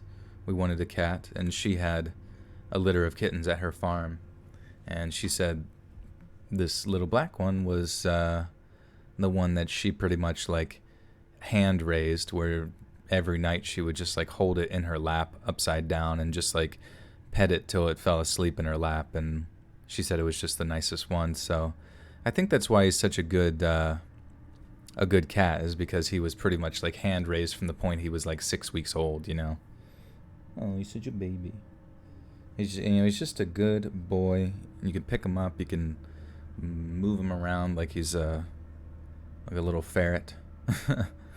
Or something. Their bodies are very sleek and flexible, but Yeah, Super Smash is just one of those games where it's like it comes out every generation, and because I don't really have a large group of people that I can like devote my time into like getting good and learning characters, and I've kind of lost my passion for the concept of Super Smash, I guess, overall, because I play a lot of games on PC, and because I would pretty much have to be out in the living room playing, Smash all the time, I just don't devote that time. Though it is a nice little party trick to, to be that person at the party who just like kicks everyone's ass in Super Smash, where they just cannot beat you.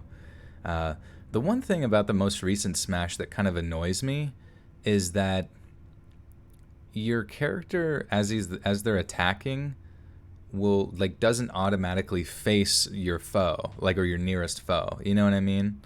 And I guess that makes sense as far as like overall control, where you can decide like where you want to go, or maybe you want to use a particular move as like sort of a mobility move or something. I'm sure that's what it does, but for some reason I thought I remembered in the old ones it like auto faces you towards your enemy. So there's been so many times where I go to do an attack and it just happens in the opposite direction, and I get so frustrated. But yeah, my gamer rage does certainly fill me whenever I play Smash Bros. I've been playing Captain Falcon pretty much since it came out.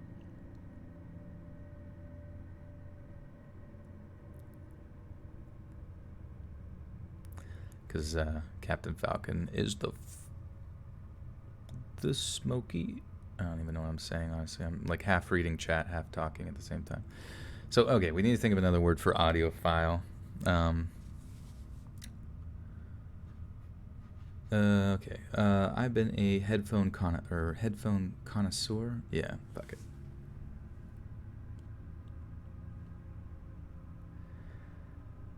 I'm a headphone connoisseur.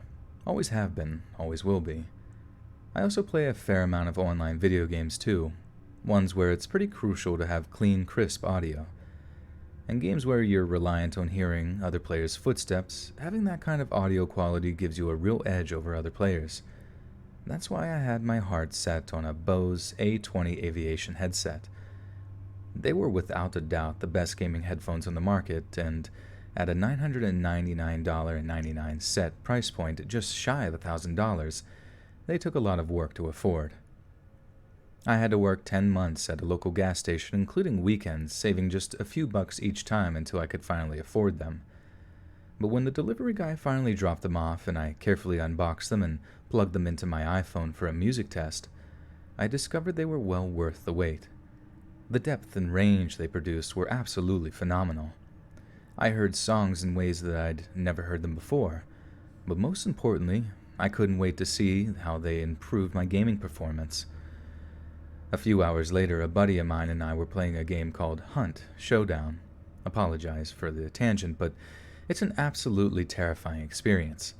Set in the swamps of post-Civil War Louisiana, the game has all kinds of monsters to hunt and take bounties from, but not without a little competition from other players.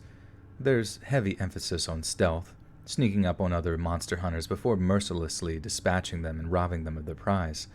Hence why I was so excited at such a high-quality audio gear. Oops, shit. Hammer down!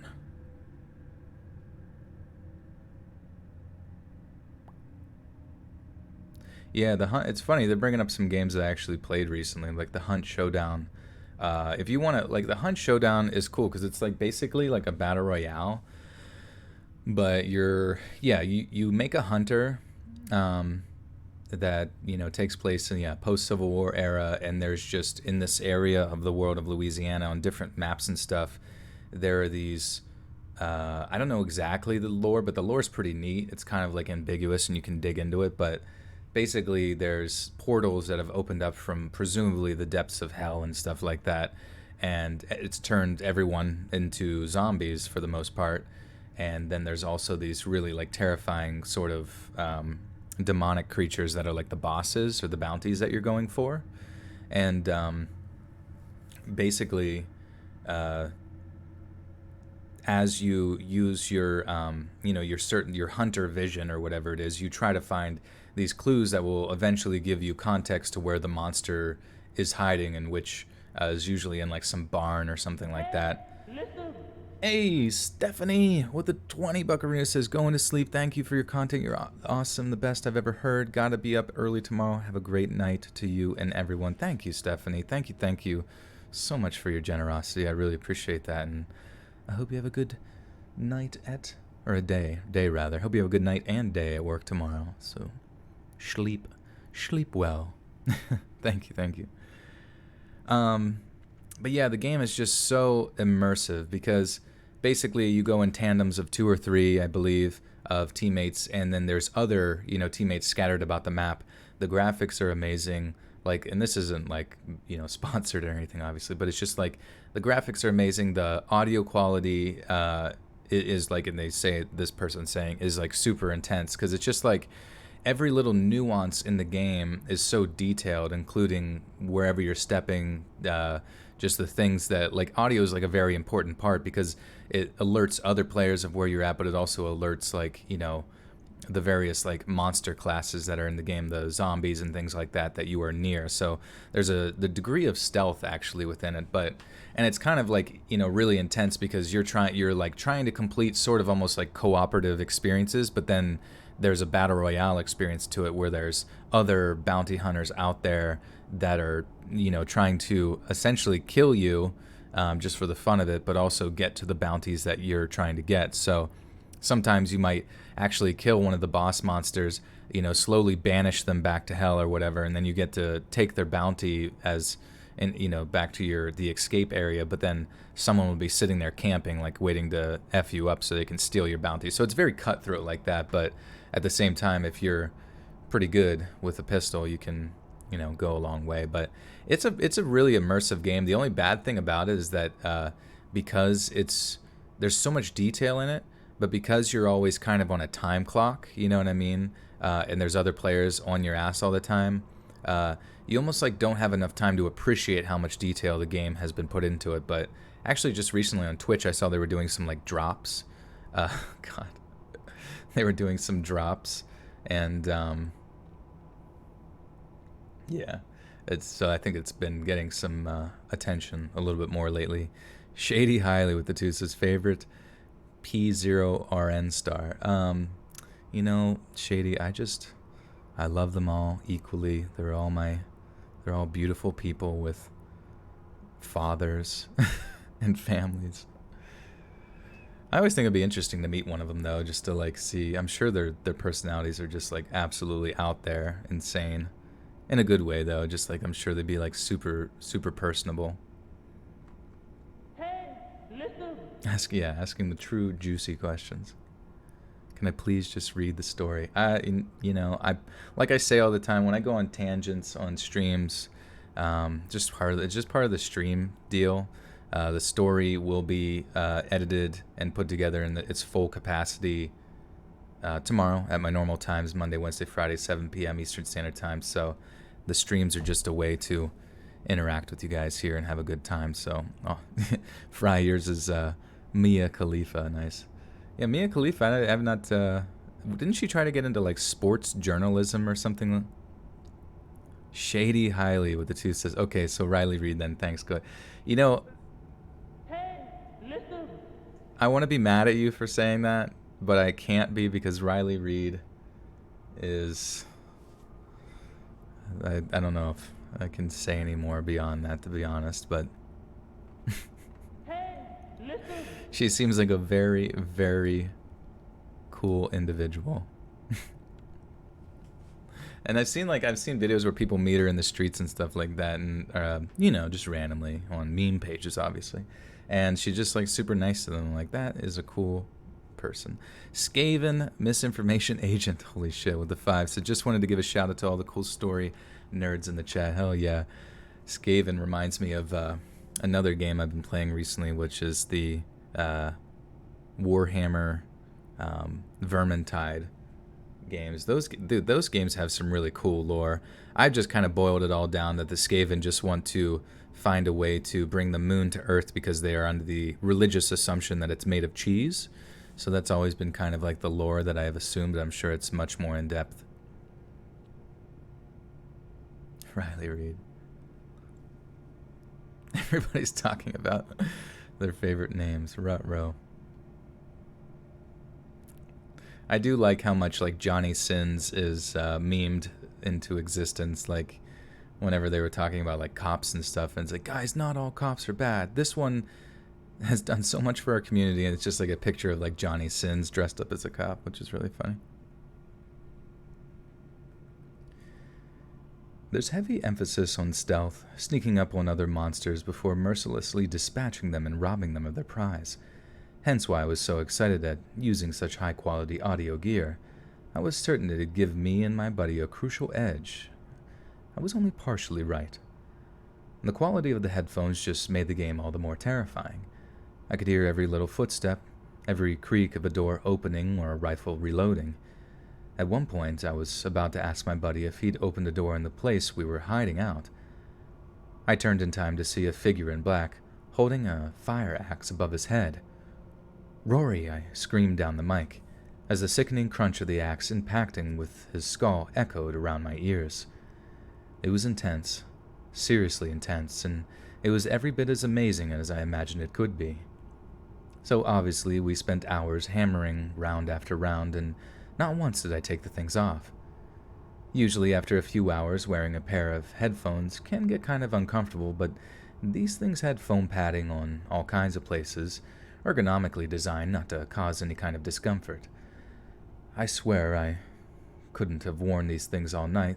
Oops, I could. Whoops. Johnny Sins. Have you guys ever met one of them? Peg me, oh my god. Have you guys ever met any of those adult film stars IRL? Yeah, Johnny Sins with Let's Read voice. Can you imagine? That's like a legendary chimera.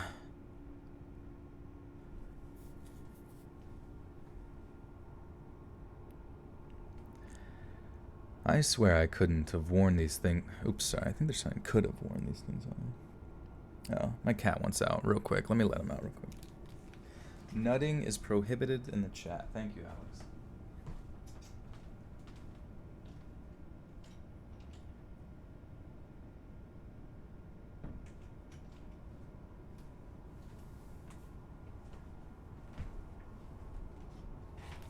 We are almost at 600 peeps, which is badass.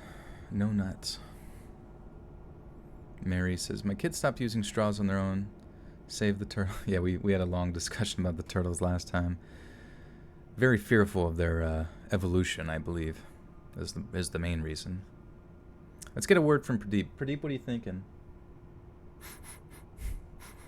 Doing a little sniff at the mic. He's contemplating his next response. He has to be careful. Cancel culture could come for him at any moment. Do I like soup? I do like soup. I actually wish I had soup available to me more often. I swear I could have worn those things all night. Just plugging the wireless connector into the phone, TV, laptop, anything and everything. I was actually kind of disappointed when it came to the end of the night and my buddy logged off to sleep. I stayed up a few hours, testing out each game I had and seeing how the new headset oh shit. I swear I could have worn those things all night, just plugging the wireless connector into the phone, TV, laptop, anything and everything. I was actually kind of disappointed when it came to the end of the night and my buddy logged off to sleep. I stayed up a few hours, testing out each game. Oof. E, A. Beep, bop, bop, bop, boom. You talk about, can you make it clap, but can you make it clap on beat?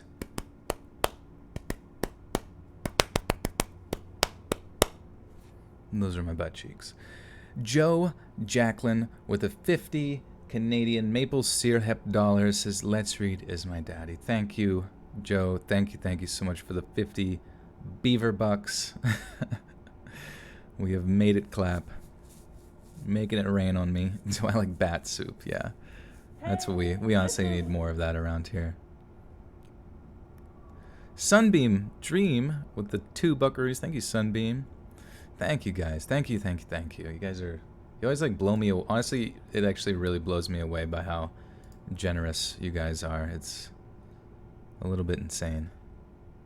Yeah, my favorite... Honestly, when I was younger, I remember my dad told me.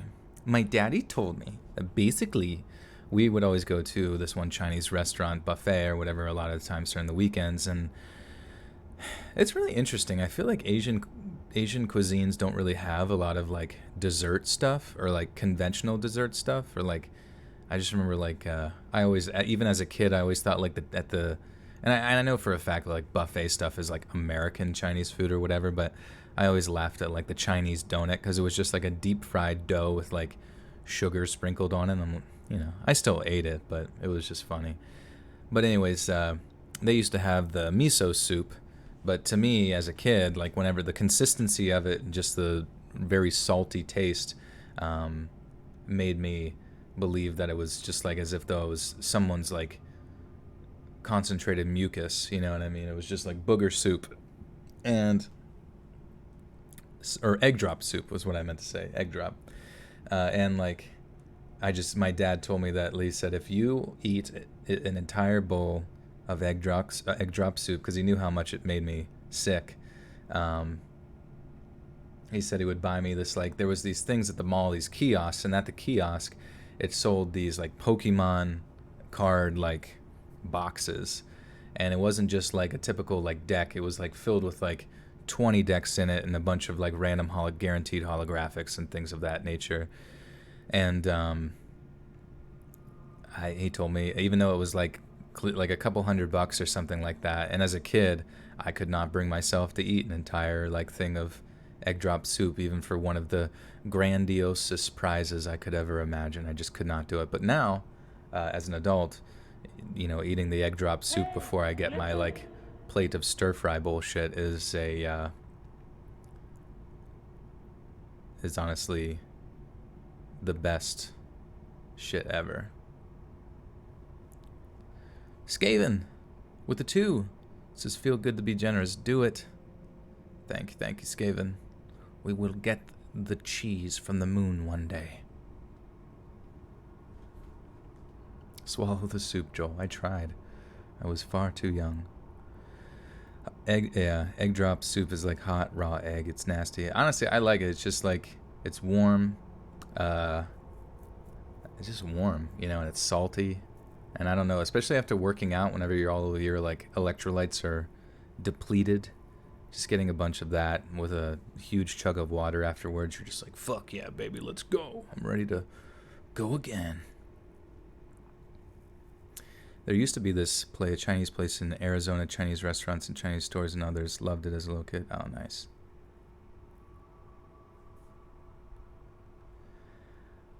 I stayed up for a few hours, testing out each game I had and seeing how the new headset enhanced the audio, and not once was I disappointed. I remember finally logging out and taking the headset off before checking my phone. I had like 4 or 5 missed calls from an unknown number, and my phone wasn't even on silent. It had been ringing and vibrating over on my coffee table at multiple times throughout the evening, and not once had I heard so much as a peep from it. That was seriously impressive, and I knew that every penny spent on that headset would be worth it. Only that's about the time my phone buzzed again. The same unknown number text popping up on the screen. It was the sheriff's department, and on the other end of the line, a female deputy was asking me if I had been home that night. My first thought was to wonder just how they'd gotten my number, but I guess the cops just have access to that kind of info. But I answered the lady's question and told her, sure, I've been home all night. That answer... Oops. Sorry, that seemed confusing. Listen. Mediocre Bit with the 20 buckaroonies says, warm and salty. It is true. One of the biggest appeals of visiting my favorite Asian restaurant. We have this one stir fry place here that's just so fucking good.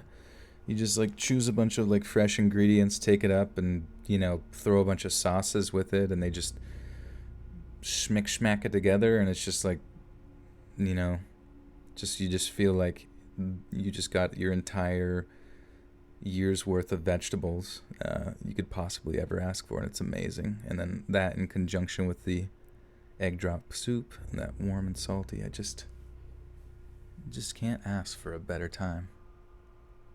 Is Jesus here? Has he arrived? Has the Lord arrived? Has he returned?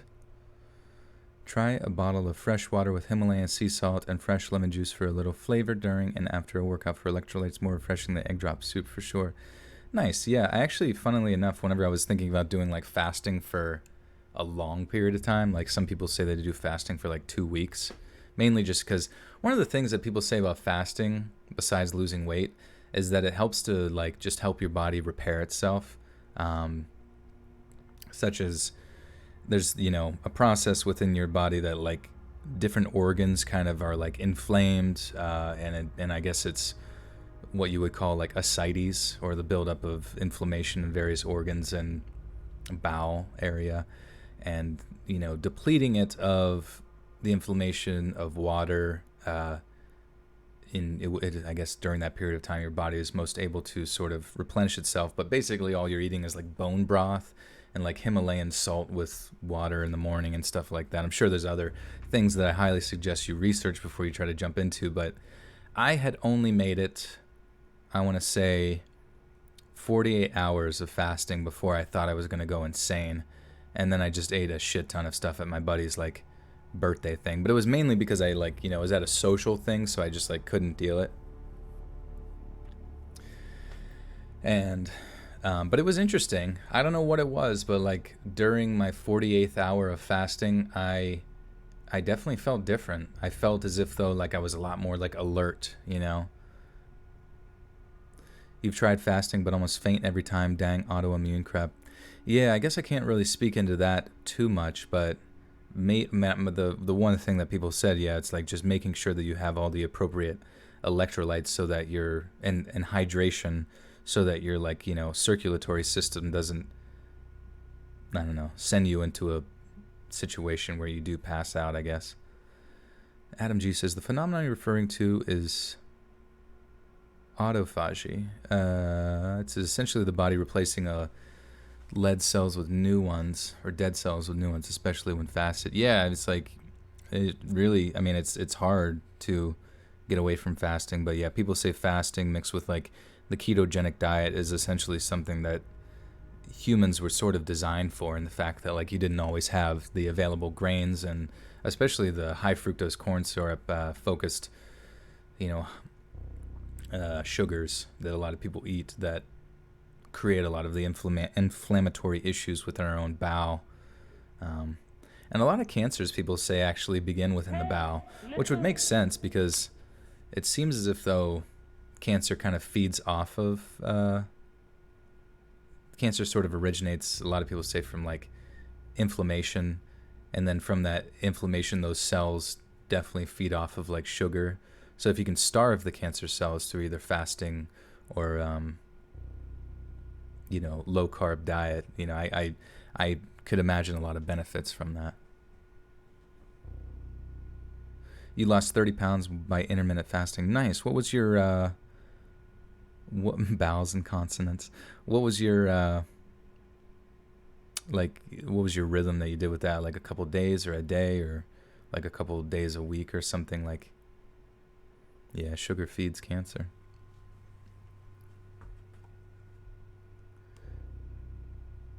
You eat keto and fast periodically. Yeah, I mean, what's crazy though is like when I eat keto, I feel amazing. And if I ever break it for like a cheat day, just for the sheer screw of it, you know what I mean? Like I just feel terrible. I feel like my stomach feels bloated. I feel gross. I feel like I don't have any energy anymore. And it's just like under keto, it's just like, I don't know. I feel like a superstar. The cheese puff diet. It's great for weight loss. Just eat cheese puffs. Delicious. Joel, is keto sustainable? My dad just started. There's a channel that I follow. His name's Dr. Berg. He has a lot more information on keto than I could probably give you here. Really cool guy, you know what I mean? A ton of information on there that I'm sure you're your dad could benefit from, you know, looking, because you can go on, like, you can show him on YouTube, you can actually search different keywords within a YouTube specific page, and, you know, if he's looking for, you know, why am I getting cramps, or why am I blah blah blah, there's always an answer for it, you know. And from what I hear, keto is definitely sustainable. It's just like your body goes through a lot of changes while it tries to sort of change its metabolic pathways from utilizing, you know, glucose to utilizing, you know, fats and ketones and things like that. So definitely do your research on it. Don't jump into it too willy-nilly. But I've gotten to a point where I've done it a few times and have just gotten used to it and haven't really gone through too many negative experiences. But I do feel as if though I sort of like perform a lot better athletically whenever I'm on it. But it depends on everybody, you know, for the most part, or individual experiences. Health is for the birds. Wait a minute. That's funny. Eric Lane with the 5 says, I'm here. Eric, what is up, dude? Long time no see. Eric Lane, now that is a name I have not heard in quite some time. Hi, Joel, I'm heading to bed, so I thought I'd hop on the stream to fall asleep. Well, welcome, Chloe, welcome. Hope you get some Z's.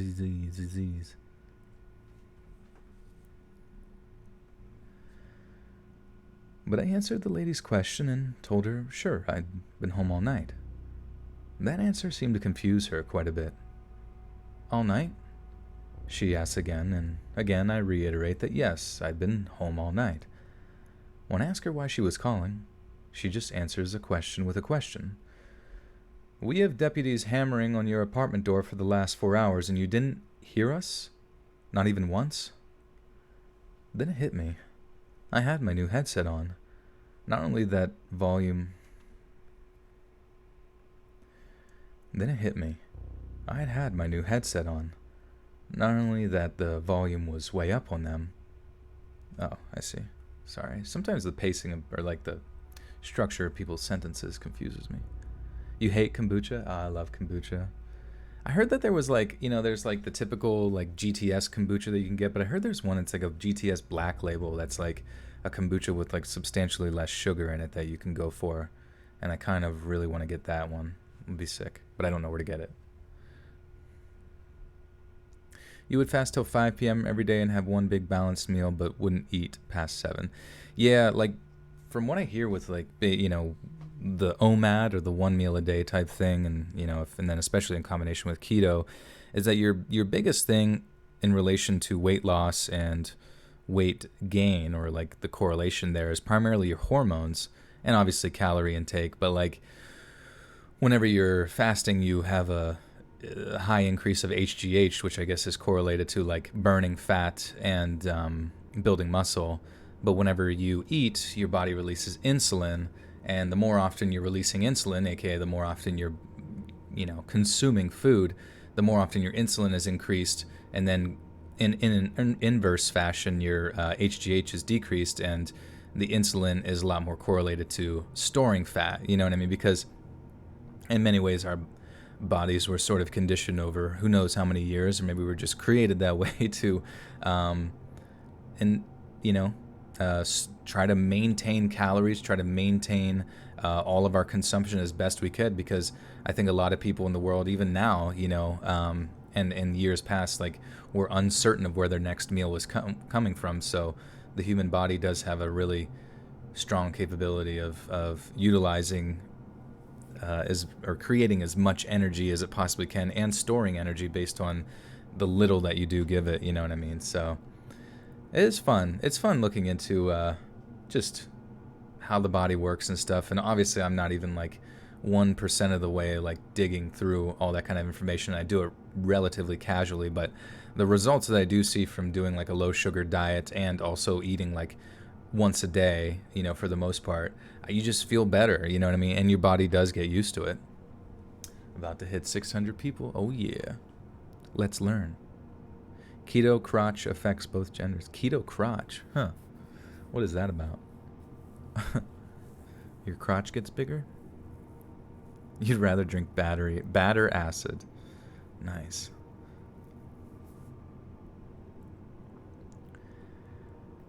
But I answered the lady's question and told her, sure, I've been home all night. That answer seemed to confuse her quite a bit. All night? She asked again, and again I reiterate that yes, I've been home all night.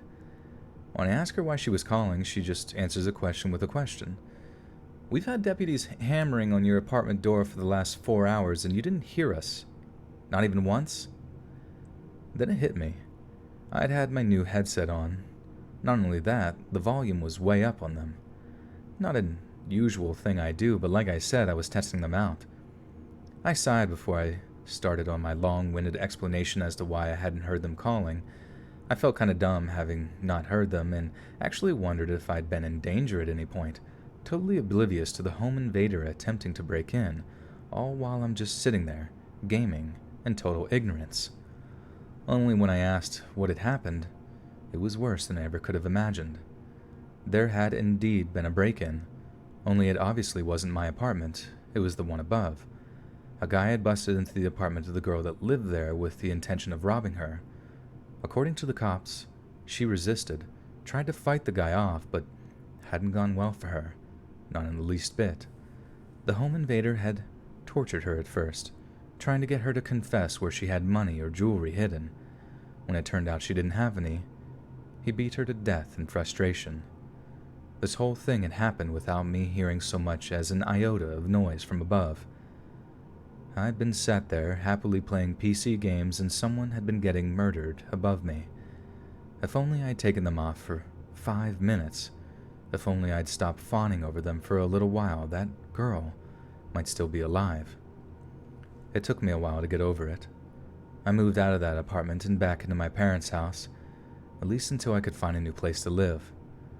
I also sold the headset too, not losing too much money in the process, but sometimes I feel like I'd have been happy to throw those things in a lake, even if I did work the better part of a year to be able to afford them. What makes it all the worse is that it wasn't some random accident. My greed, my own selfishness, that's what killed that girl. That scumbag psychopath might have been the one that murdered her, but I was the one that nailed her coffin shut. Jesus. It's like a commercial for those headphones. Noise so crisp you won't even hear a murder happening upstairs. Sorry, it's a bad joke.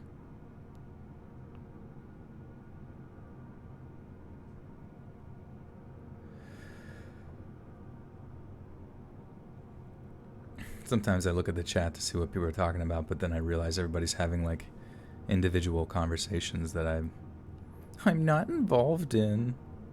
Marie says, Joel, come to my 4th of July cookout. Make my Independence Day. You'll leave with a full belly from all that good Southern cooking. I do love Southern food, honestly. It's when I went down... Thanks, Hannah. I look like a specter ghoul. That's how pale I am. You know, whenever I was down south in South Carolina, there was this place called the Smokin' Pig. I believe it was near Clemson University, and holy shit, was that some of the best food I've ever had. And it was that food where it was like so good that even when my belly was like bulging at the seams and, you know, one of my buttons on my pants had burst into an old lady's eyeball, it like I still wanted to eat everybody else's stuff. It was just like that good. And I gotta say, it was like some of the best barbecue I'd ever had down in South Carolina. You want to know some of my special flavors? Joel is a thick, pale daddy. Angel, thank you. I'm glad. No worries. We'll keep it mysterious. Southern breakfast food is by far the best. Damn, that sounds good.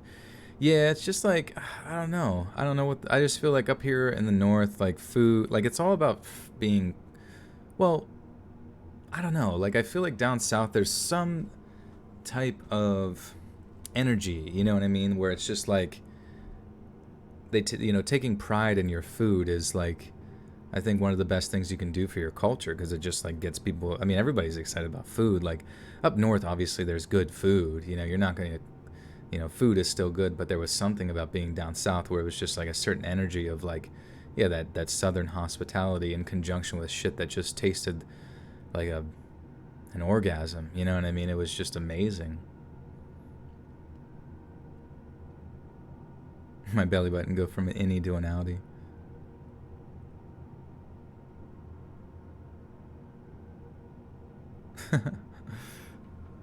I want a nickname or pet name. Eric, you want a nickname? Guys, can we give Eric a nickname or pet name? I'm not very good with those.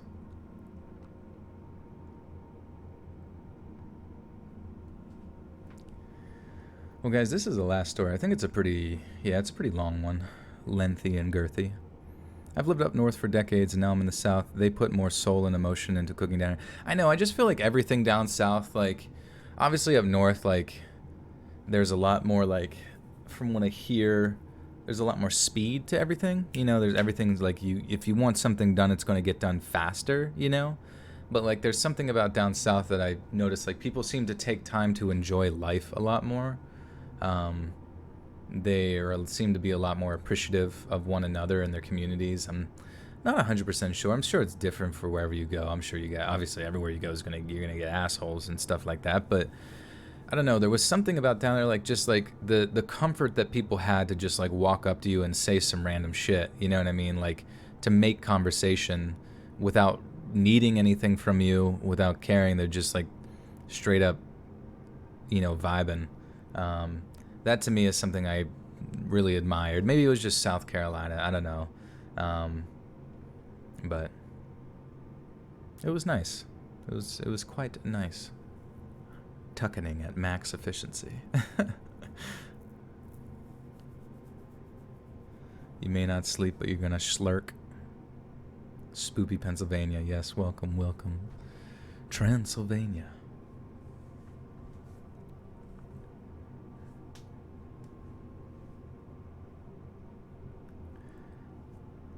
Or I guess what I'm trying to say is, like, it seems like the good, like, you know, everywhere has bad, but it seems like the good down there is real good, you know? Or maybe it's a different kind of good. And maybe I just, like, am not appreciating what I have here in the north, but, I don't know. It almost seems like a different life philosophy. Maybe it's the warm weather. Maybe the fucking snow here just, like, chills all of our veins and blood into just cold-blooded creatures. So we're like more reptilian. It's higher paced in the big cities, but you're definitely right. It's more laid back in most parts. There's a reason people know the phrase Southern hospitality. Yeah, and I appreciate that. Like up north we just have like northern annoyance. I don't know. Not always. Obviously you're gonna meet nice people, but I don't know. There was something different. Something different down there in the south. Hell. The background would make a good shirt. Yeah, that would be sick. Maybe Robin can throw something together for future merchandise. You a southern white boy that lives on a ranch. That eats ranch. Are you gonna live on that ranch with him?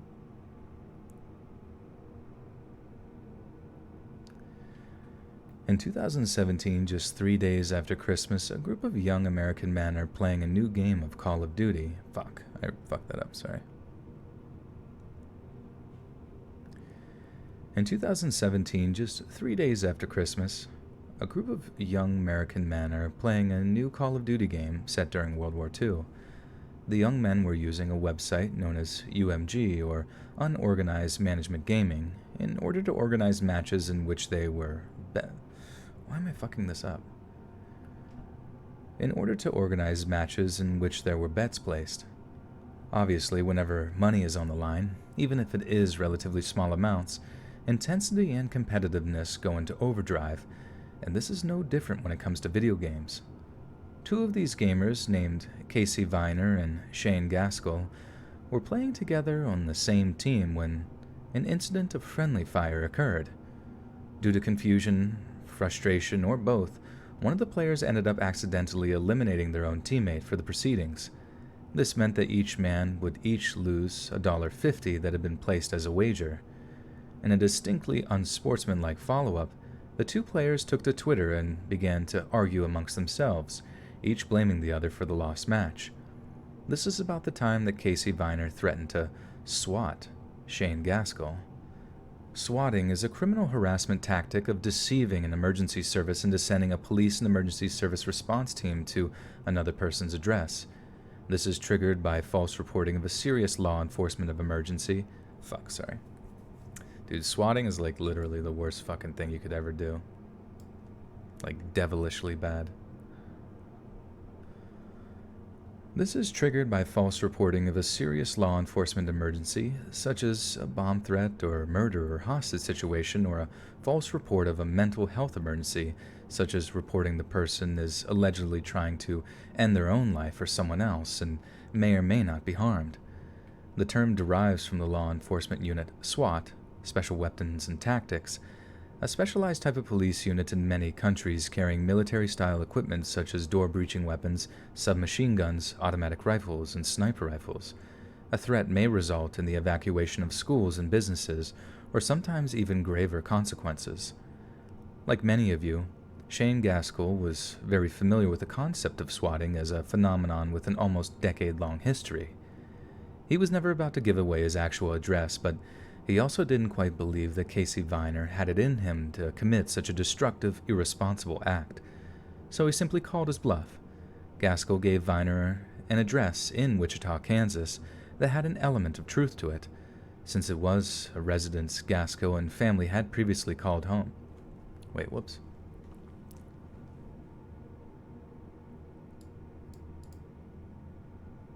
Since it was a residence Oh, I see, okay.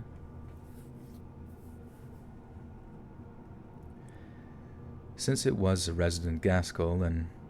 Wait, what the fuck? Why does it sound so weird? Since it was a residence Gaskell and family had previously... Okay, I think it's something to do with the person named Gaskell.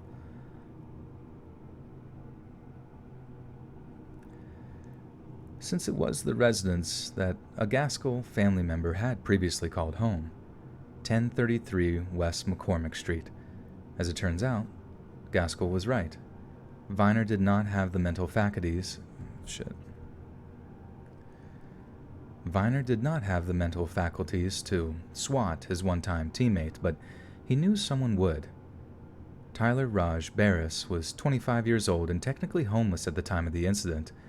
He was known throughout online gaming communities as Swatistic, a portmanteau. What the fuck? Sorry, let me look up how to fucking say this word. Do you guys remember this story? This was some really fucked up shit when it happened. Portmanteau. Portmanteau. A large trunk, a word blending the sounds and combining the meanings of two others. For example, motel from motor and hotel or brunch from breakfast and lunch. Oh, I see.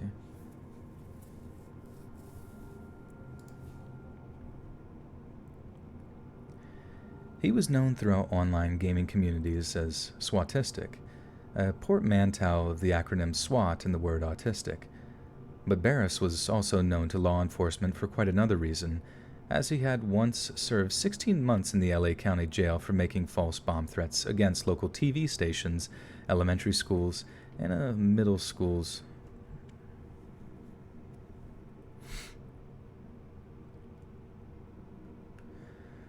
But Barris was also known to law enforcement for quite another reason, as he had once served 16 months in the LA County Jail for making false bomb threats against local TV stations, elementary schools, and middle schools throughout the greater LA area. He was wanted by police in Florida for calling approximately 30 other bomb threats, and also wanted up in Canada on fraud and mischief charges, as well as online harassment of a woman in Calgary. Using a system known as Voice over IP, Barris was able to use the free Wi-Fi provided by a South Lodge Son of a bitch.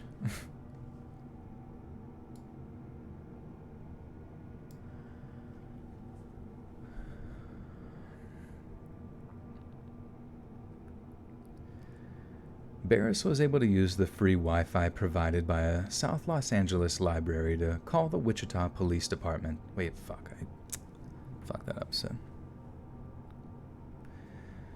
Using a system known as Voice over IP, Barris was able to use the free Wi-Fi provided by us. Fuck, I can't say it. Can't fucking say it. What the hell? Sorry.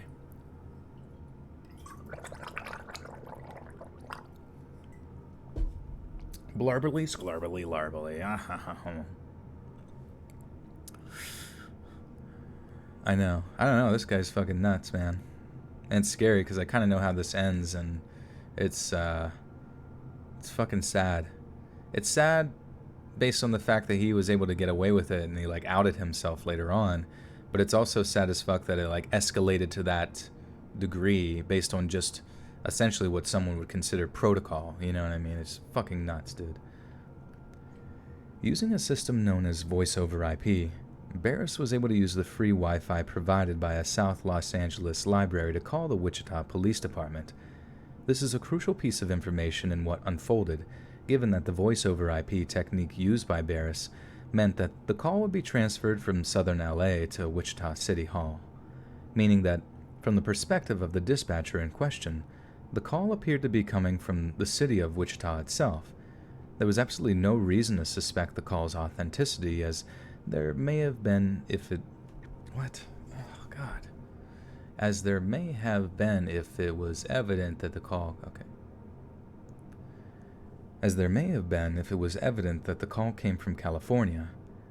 Barris, identifying himself as Brian and claiming he was calling from 1033 West McCormick Street, went on to tell the dispatcher that he had fatally shot his father and was holding family members at gunpoint.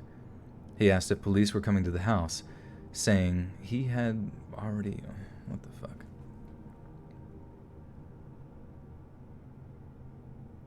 That was a gravity bong? No, I was just gargling.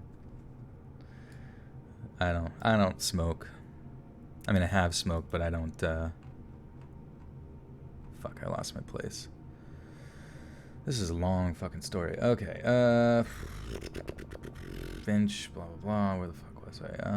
And a handful of police burning his family alive. Okay. Sorry, I'm like, I had it highlighted and I fucking clicked as I scrolled down and it like got rid of the highlight. Barris identifying himself as Brian. Okay.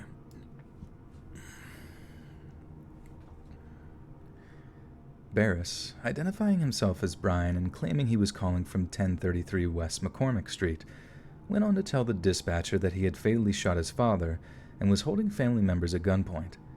He asked if police were coming to the house, saying he had already poured gasoline all over the house and was threatening to set it on fire. Over 1,000 miles away in Wichita, local police officers scrambled into action. It is unclear why the city's actual SWAT team wasn't called into action, but the most likely explanation is that given the seemingly urgent nature of Barris's call, senior officials made the call to simply get to the scene as quickly as was physically possible. Any later, and the fictional Brian might set about burning his own family alive. And so a handful of police officers were not SWAT team members and therefore untrained for tactical situations or hostage rescues, responded to Barris's call and surrounded the house at 1033 West McCormick Street. Meanwhile, in the house, 28-year-old father of two Andrew Finch was going about his evening as normal. The Finch family were no strangers to tragedy, as just a few years prior, Andrew's sister had died suddenly in a horrific car accident that had left Andrew as guardian of her teenage daughter. That might seem like enough heartbreak to last a lifetime, but that night, tragedy would once again visit itself upon the Finch family. Andrew, the man of the house, always took his role as his niece's guardian very seriously and, upon hearing a noise outside in the street, went out to investigate. To his utter shock, he was greeted by red and blue flashing lights, unable to see the men who screamed at him to show them his hands. One can, sorry.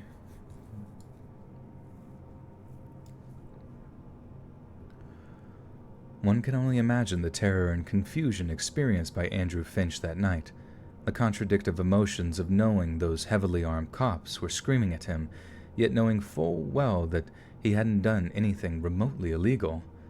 However, Finch knew the only rational thing to do in that situation would indeed be to comply with the officer's demands and raise his empty hands calmly and slowly.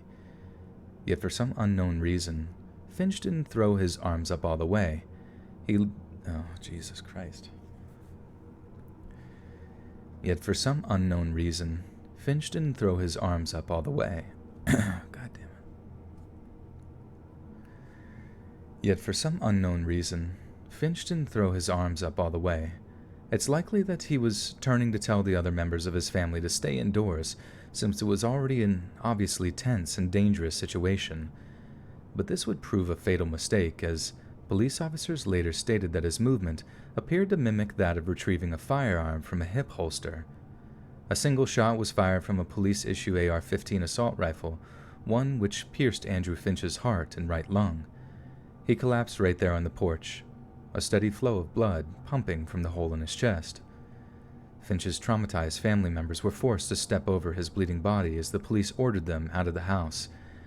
Andrew Finch was driven to Via Christi. God damn it, man. I don't know why this shit pisses me off so fucking much.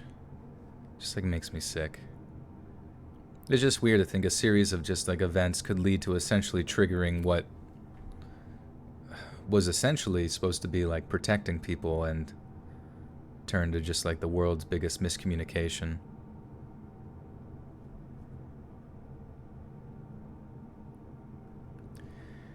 Andrew Finch was driven to Via Christi Hospital St. Wait. I don't know why that seems weird. Is it Via? Gemini girl, what's up? Via Ascension, Via. Oh, I see. Via Christi. Oh, I see. Okay. I don't know why it just sounded so odd.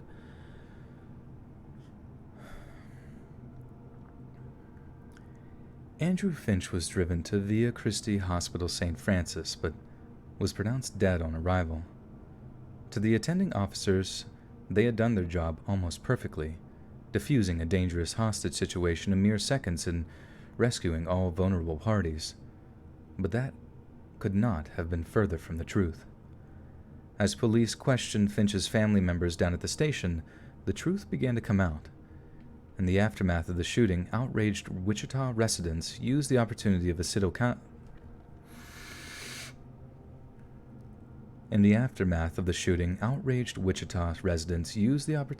city council meeting on January 9th to voice concerns on the subject. They questioned the release of only 7 seconds of the police body cam footage and argued that the shooting...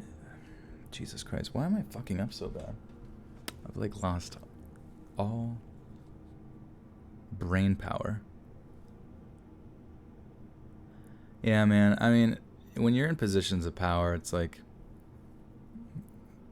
you're always going to protect yourself. It's not like anybody's going to get fired in that scenario. Sending the SWAT team or whatever the fuck it was that should or should not have happened. But I mean, it's just like, once again, just a series of miscommunication. Like people mad at each other about $1.50 tweeting out, then somebody who actually goes through it on the swatting. I've seen so many fucking streamers who get swatted, and it's the saddest shit ever. It's like the saddest shit ever, because like they could die. Like that should be like punishable by the possibility of like almost threatening to kill somebody, because those individuals could die based on just a miscommunication between law enforcement officers. You know what I mean? And it's insane to me that people would ever do that, because essentially you could be killing somebody. You know what I mean? Yeah, I'm probably a little tired. Wolf, what's up, man? It's good to see you.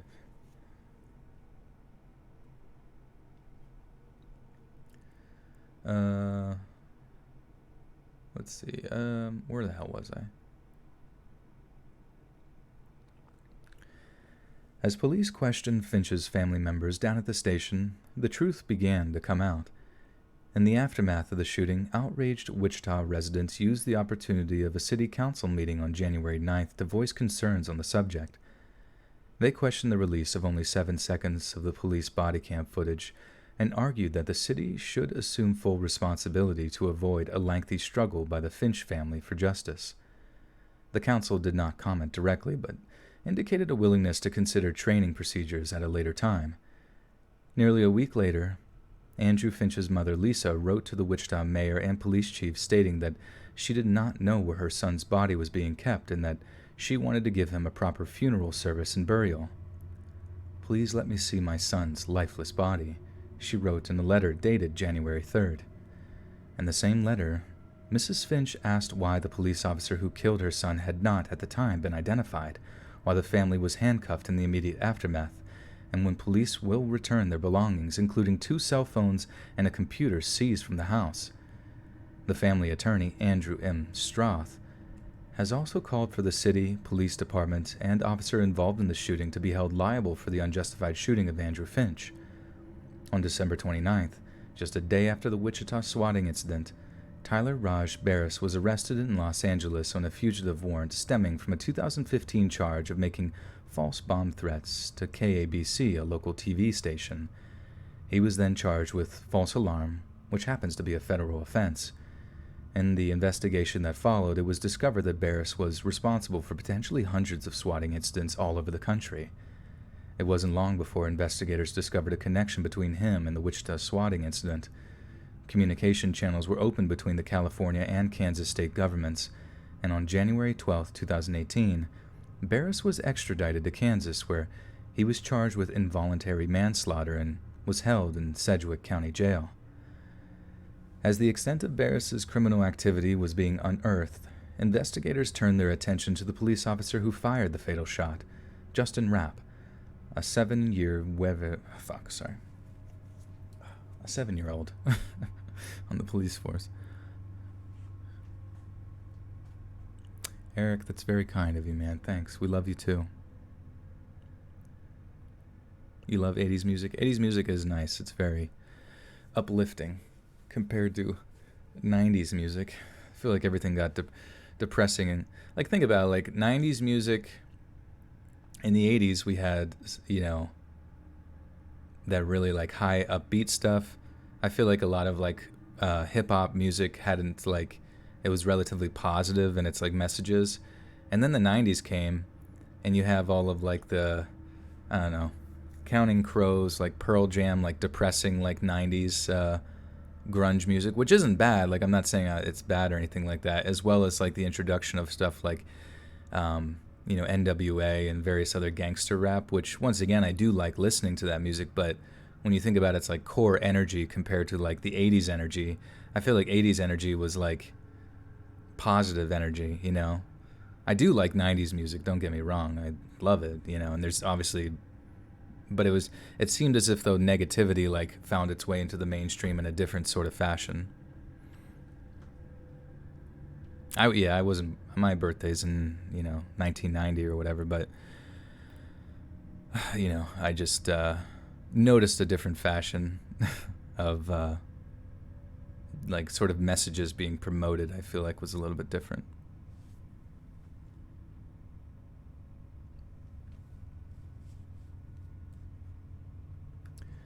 Justin Rapp, a 7-year veteran of the force, was identified as the officer who had killed Andrew Finch.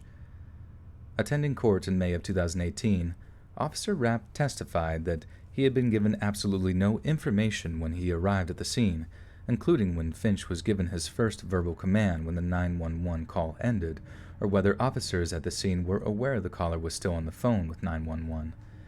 Sedgwick County Department of Emergency Communications had also denied an open records request pertaining to the 911 call, stating the police department had asked that no more records be released. It was clear that, despite firing the shot that killed Andrew Finch, Justin Rapp was simply doing his job. If the hostage situation had been a genuine one in which Finch was indeed threatening to kill his family, Rapp would have legitimately been a hero. It was only because of malicious intent on the part of a complete stranger that the shooting even occurred in the first place. As a result of these testimonies, the Sedgwick County District Attorney, Mark Bennett, probably should say Bennett. As a result of these testimonies, the Sedgwick County District Attorney, Mark Bennett, has announced that no charge would be brought against Officer Justin Rapp. On May 23, 2018, Tyler Barris, Casey Viner, and Shane Gaskell were indicted in the United States District Court for the District of Kansas on charges related to the swatting. Viner was charged with wire fraud, conspiracy to make false hoax reports, obstruction of justice, and conspiracy to obstruct justice. In April 2019, he pleaded guilty to conspiracy and obstruction of justice. Then, more than a year later in September 2019, he received a 15-month prison sentence in addition to 2 years probation, during which time he would be banned from playing video games. Gaskell was charged with obstruction of justice, wire fraud, and conspiracy to obstruct justice. However, in July of 2018, as his trial unfolded, a horrifying revelation was revealed to the court when it was announced that Gaskell had encouraged Barris to try again. Apparently completely undeterred by the death of Andrew Finch on the night of the 28th of December, Gaskell gloated that he had not been successfully swatted. This could easily have caused yet more deaths in what was a pathetically petty war of words between two man-children. Gaskell's case was originally scheduled to go to trial April 23, 2019. If convicted on all charges, he was facing over 60 years in prison. In September 2019, it was reported that Gaskell struck a deal for deferred prosecution.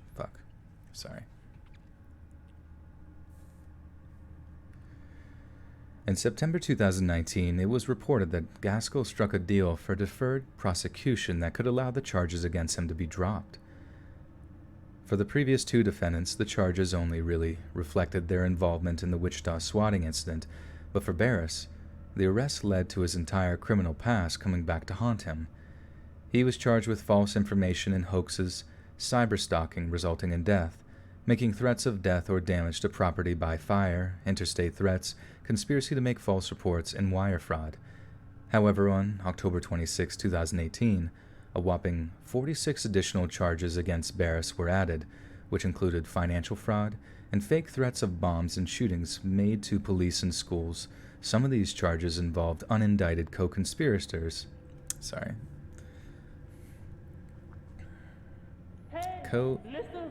Co-conspirators.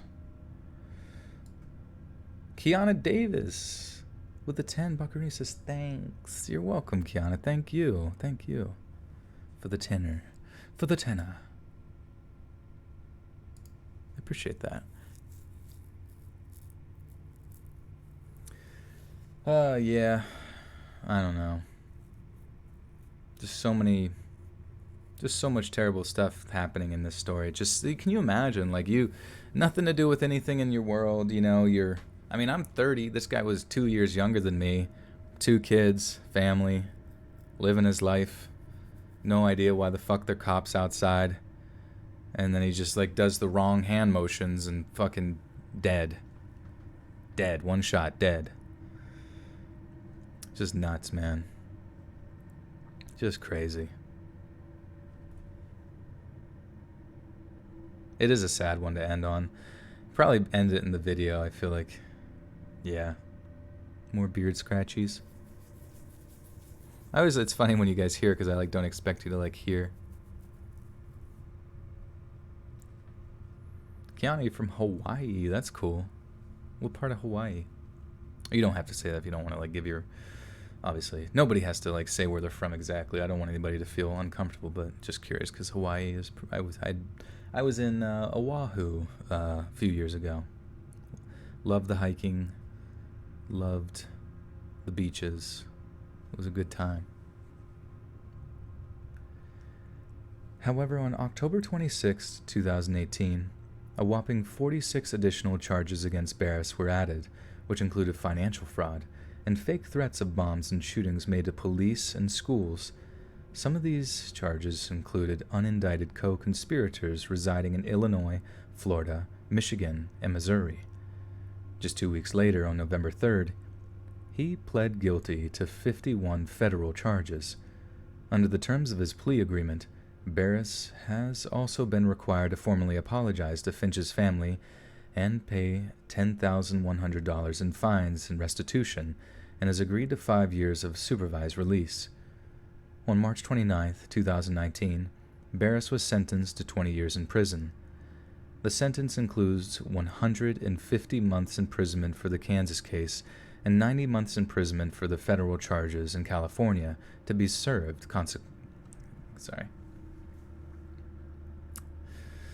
Ever been to Ireland? I have not. I'd like to. That would be really cool. I feel like there's a lot of history there. The sentence includes The sentence includes 150 months imprisonment for the Kansas case and 90 months imprisonment for the federal charges in California to be served consecutively, and 30 months in prison for the Washington, D.C. bomb threats to be served concurrently. No officer was charged with a crime for the event, but the tragedy didn't end there. On the 9th of January 2019, Adelina Finch, the daughter of Andrew Finch's deceased sister, who entered her uncle's guardianship after her mother's dead. What the fuck? Sorry. On the 9th of January 2019, Adelina Finch, the daughter of Andrew Finch's deceased sister, who entered her uncle's guardianship after her mother's death, shot herself in a South Wichita apartment. Andrew's mother, Lisa Finch, said she blames her granddaughter's taking her life attempt. Andrew's mother, Lisa Finch, said she blames her granddaughter's taking her life attempt on the events of that fateful December evening when Andrew was shot to death by Wichita police. Because Adelina was made to step over his dying body and she had to hear him breathe, Lisa Finch said, and she's been going downhill ever since. She didn't know how to handle it. She had internalized everything. If somebody even mentions Andy's name, she withdraws and walks out of the room. She has not been able to deal with it. I guess this was the way she was dealing with it. Adelina Finch had been a certified nursing assistant and wanted to get more education to become a registered nurse, but thanks to the trauma inflicted by Tyler Barris and others involved in the swatting incident, her aspirations would never be realized. Numerous pieces of legislation have been passed in recent years to prevent such incidents from ever occurring again. Some police departments have gone as far as training their dispatchers to be able to recognize hoax calls and the kind of people likely to attempt them. Yet passing laws has never been able to suppress the desire or ingenuity of people who simply want to hurt their fellow man. Yeah, that is a fucking sad one. You want me to be your nurse? I don't know. I don't know how good I'd be anymore.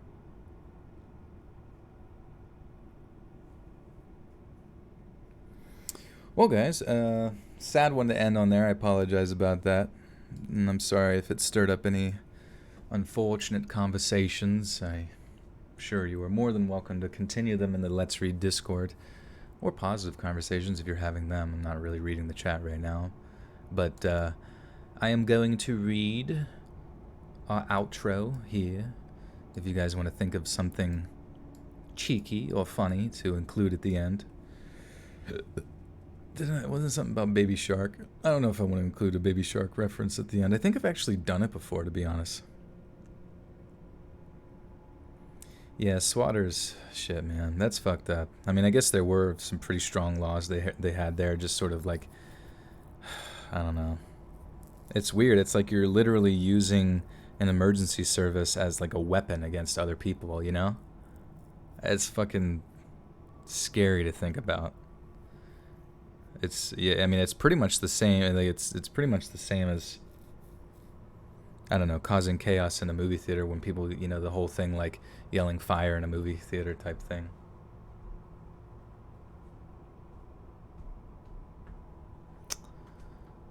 You are welcome. You are, guys, thank you so much for being in the stream. I, of course, appreciate it.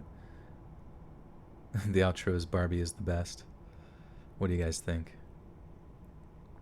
And remember, baby got back. Alright, fuck it, I'm gonna do that. Shady Highly with the 2 says, say shout out to Riley Reid at the end. Holy fuck. Thanks so much, guys. And shout out to Riley Reid. Oh my god, that's actually hilarious. I'm gonna do it. Hey friends, thanks for listening. Be sure to subscribe and click that notification bell to be alerted of all future narrations. If you got a story, be sure to submit them to my subreddit, r Let's Read Official, and give and receive feedback from the community, and maybe even hear your story featured on the next video. And join my Discord to interact with me and other listeners directly. And if you want to support me even more, grab early access to all future narrations for just $1 a month on Patreon, and maybe even pick up some Let's Read merch on Spreadshirt. And check out the Let's Read podcast, where you can hear all these stories in long compilation form and save huge on data, located anywhere you listen to podcasts. Links in the bio. Thanks so much, friends. And shout out to Riley Reid.